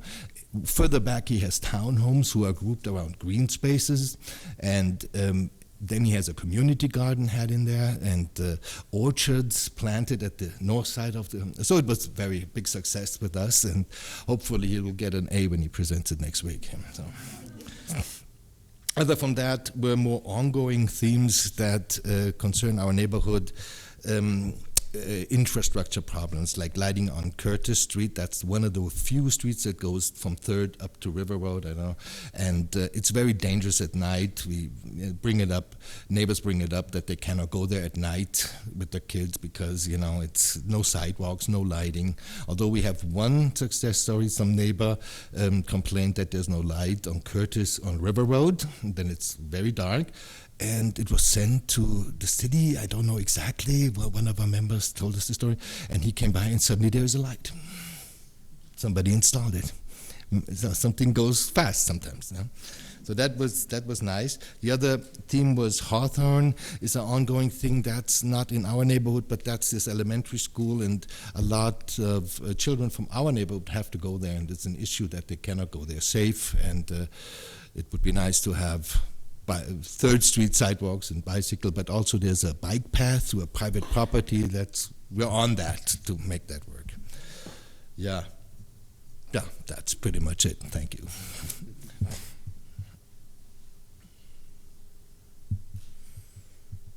Oh, there it is. Ed Nolder, Riverfront. We had a leadership meeting at Bernice's Bakery on April 9th. And then we talked about the old sawmill district and the roads that are kind of nearby there and the construction that's going on. And right now there's no real updates other than they're still working on it pretty steadily. And the engineering group is going to get together with, they're doing some studies, and they're going to get together with our neighborhoods and have an open forum about it and talk about some other alternatives. And we were planning for a general meeting at Silver Park Pavilion on May 22nd. And that's all we have for now. Thanks. Colleen Beal for Lewis and Clark Neighborhoods. Our last meeting was our general meeting, March 21st, and we set up the steering committee was further set up, and also our traffic calming committees. We did not have a general meeting in the beginning of April, but however, we did have a Bancroft Pond Steering Committee, which we now have 8 people on this committee, various people from across the city, to help us planning this little oasis in our neighborhood. And our next general meeting is next week on May 2nd, our team leadership meeting. Okay, Ray Aiden, Far East Patty Canyon. I think the 2 big things for us was that at our general meeting, which was earlier this month, 4th, I think it was, a Thursday, sorry. We've been asked by Parks and Recs to put together an advisory group that will help with master planning for both Whitaker Park and Ninkpata Park, which is a undeveloped park, but we have designated it a long time ago in our master plan to become a developed park. And so we hope we're moving in the direction of having potentially some soccer fields or other kinds of recreational activities possible there. It's the place where there's been several water company tanks that are being taken out. The city owns 2 lots that are right on the road, so it will develop. It could become about a 3-acre park, and we think that's a good-sized park. The second big thing was that at the general meeting, the conclusion was, and the motion passed, to recommend to Parks and Recreation that the Forest Service building, that it was the radio tower that is in Whitaker Park, which is got a lot of historic value to it, but no support from anybody in terms of either keeping it there or moving it, is really, the motion was that it doesn't belong in the park. So we recommend to the Parks and Recs that it either get moved, relocated, or that it be deconstructed and taken down so that that area can be used for a shelter that would be available for the use in Whitaker Park. So it's a big deal, but we think it's the right way to go. So that's it. Jeff Stevens, South 39th Street Neighborhood Council, and we do have a joint meeting with the Moose Can Gully Neighborhood Council scheduled. Jane, I'm not sure I have the right date in front of me. Do you recall what the date is on that one?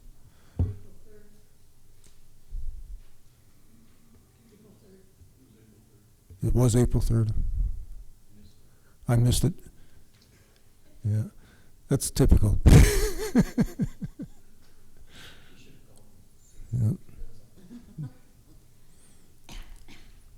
That's all I have to report. Leanna Waller with Captain John Mullen. We met last Tuesday on April 17th for our leadership meeting.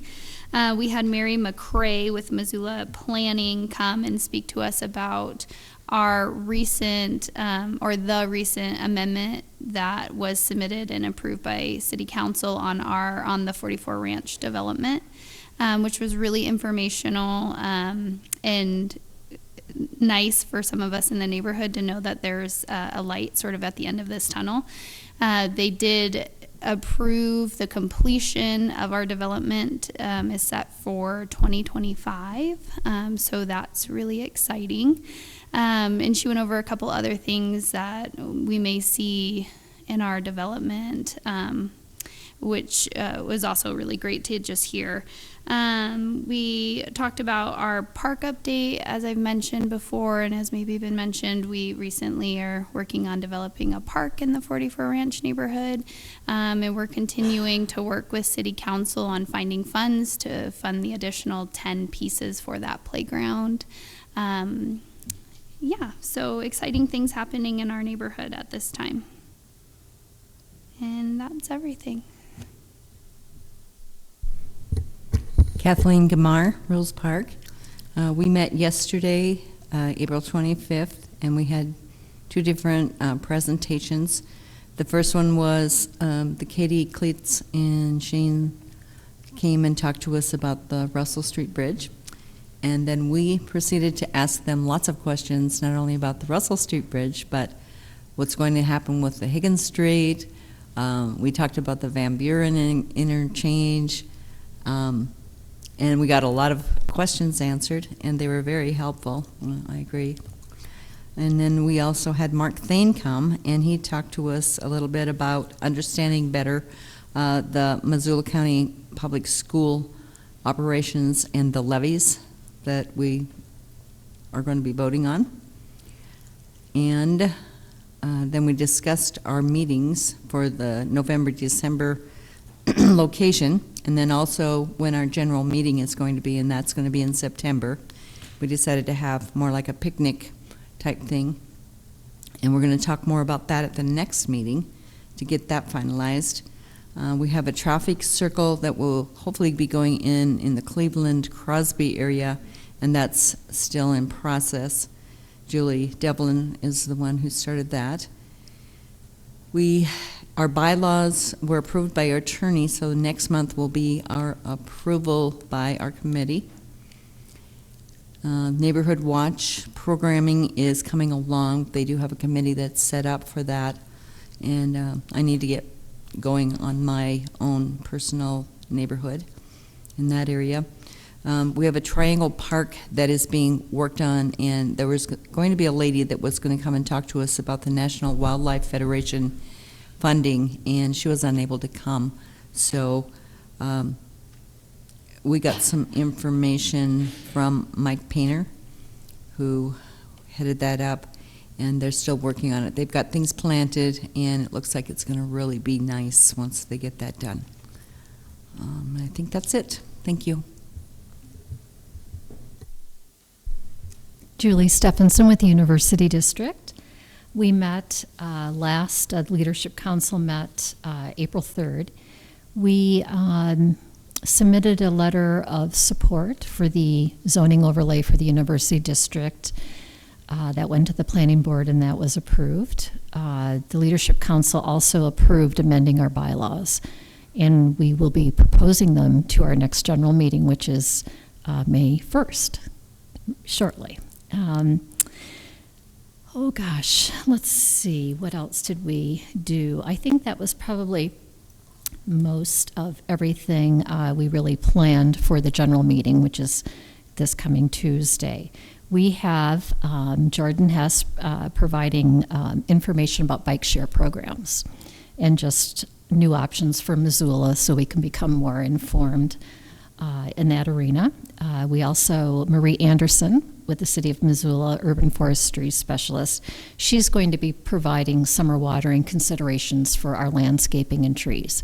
Trees are a real problem during the summer months, and there were a number of people who attended our last Leadership Council from off the committee, but just attended and asked about what we could do about that. So we're addressing that issue, and so we'll become more educated on how to take better care of our properties. Urban deer was our number one priority, as probably many of the neighborhoods have cited. That was cited last fall, so we are going to discuss it. John DeBari is going to present to us, and so we are looking forward to having discussion regarding that issue. We also have Dennis Bowman attending our meeting just to give us updates on the Missoula's water system, on the improvements that have occurred thus far. There was a lot of interest in that. There is a block party scheduled for this Sunday afternoon. The ASUM neighborhood ambassadors are putting that on, and so we're all excited and looking forward to that. Jeanette Rankin Park, we had done a huge planting last October, and we worked with Tyler Decker and the city folks in beds. Bev with Marshy Nursery provided a lot of planting, memorial trees, and we really kind of just, there was a wonderful fraternity who really participated and helped provide that day, and we just did all the plantings in just under 2 hours. It was just wonderful. So to add on to that, at the end of May, we don't have a date yet, but we will be putting paths in. There are designated paths now, but they haven't been really, there's material that they're going to put in for the path work, and we will do some more pruning and mulching and just care for that park. And I think that's all I have. Thank you. All right, Catherine Auger, Lower Rattlesnake. We met on April 18th on Wednesday at the Missoula International School. We had someone from the MCPS Board of Trustees address the future of that school, with Missoula International School potentially moving out of that space. And we were informed that there really are no plans, and there has been no conversation about it. So the neighborhood is very concerned, and I saw an article in the Missoula Current about that. So that was an agenda item, but we didn't learn too much. And then we had the Republic Services and Defenders of Wildlife both talk about our neighborhood being in the bear buffer zone, and discussions about how to best live together with the bears in our neighborhood in a safe way where everyone can enjoy the neighborhood. And the Republic Services is working with us to offer bear-resistant garbage cans at a reduced rate, since that is a big attractant for the bears. And beyond that, the other topics were mostly transportation related. We had an update from the Transportation Committee, which is a joint committee between the Upper and the Lower Rattlesnake. We had the city come talk about Van Buren Phase 3, which is up by where it's really where it's already turned into Rattlesnake, and it intersects with Missoula Avenue. They will be redoing that this summer. And then we also heard from Katie Cleats and Jane Stack. I guess they've been very busy this month, but we heard about the Van Buren interchange, since the construction has just started there. And that's all. Marshall Adele, Miller Creek. We haven't had a leadership meeting since March, so that was covered last month. But the Jeanette Rankin School is going up, making major progress on that. And we have been working to advise or get to our neighborhood and residents and talk to them about the Neighborhood Watch program. And we've also, my wife has been in text Ethan Smith, so we can get a community or a committee together and meet with him. So that's about all we've been doing. Janet Van Dyke from Moose Can Gully. Although I too was unable to attend our joint leadership meeting with South 39th Street, I read the minutes, so this is based on the minutes that Ariel provided. They had a presentation by Neighborhood Watch about how to get more involved and the different kinds of issues that they're dealing with, like the non-fare buses and transient camps. They had a presentation by the principal of Chief Charlot about the school ballot that just went out. Jane and Paul from 39th Street reviewed the findings of the sidewalk assessment and gave information on that and how more information is being gathered.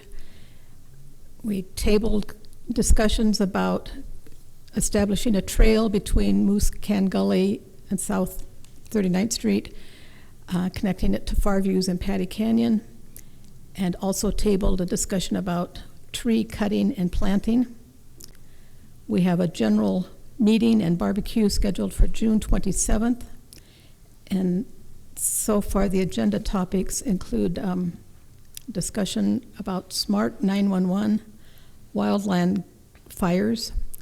We'd like city council representation, a tree update, discussion with the folks involved with connecting trails, and elections of officers.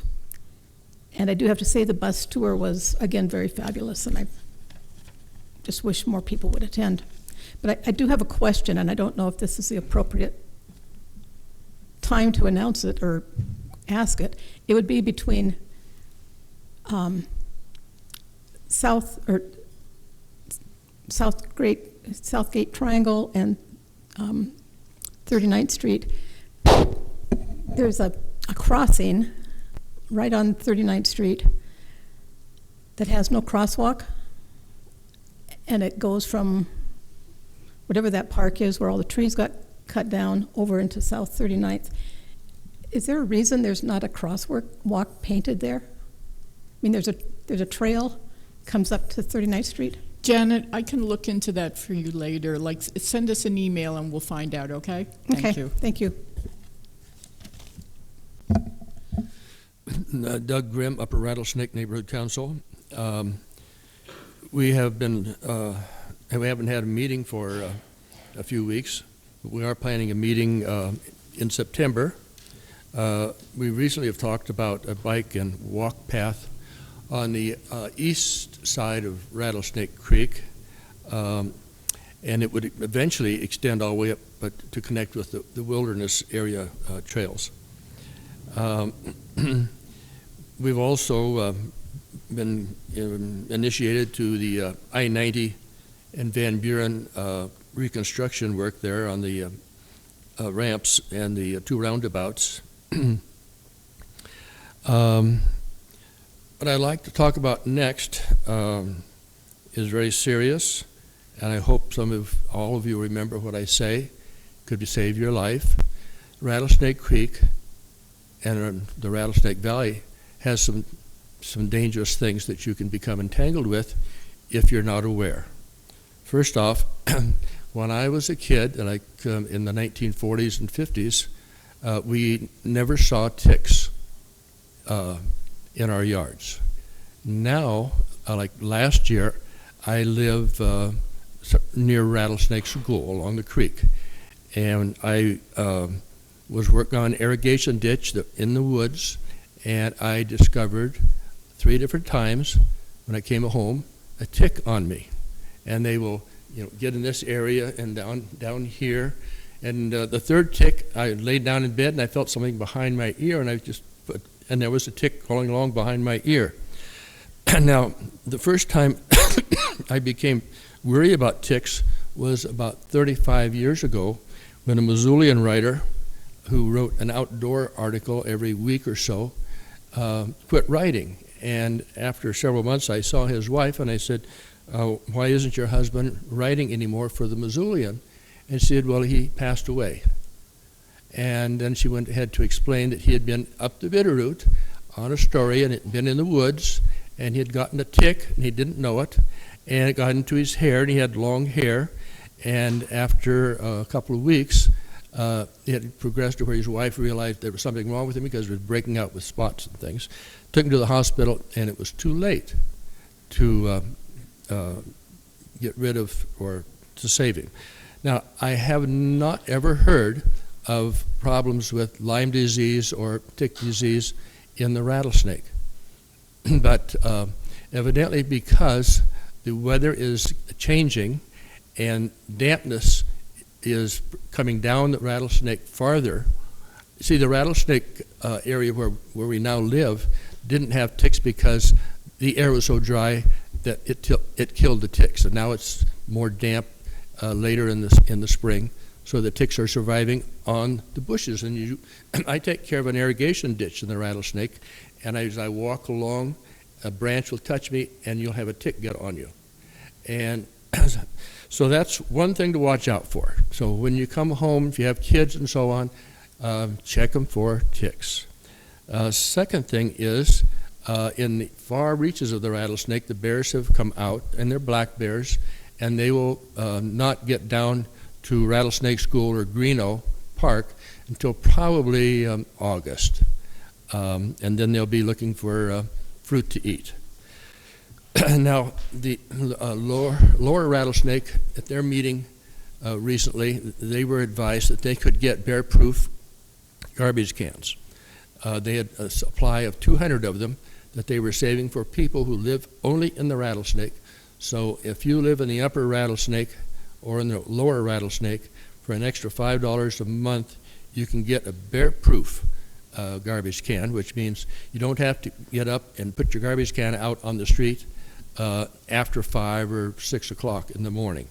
You can lay in bed and sleep late.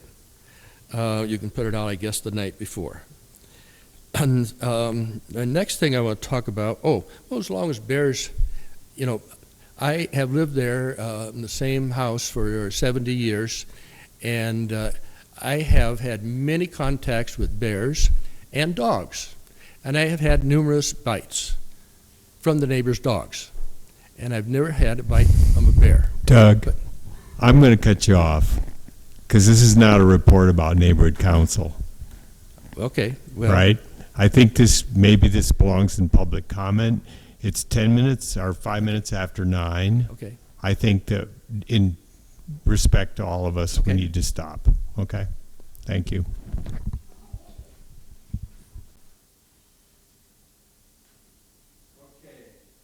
Moderator for the next meeting is Jeff Stevens. I will work on what we need to, that were the issues that were brought up tonight to report on to City Council.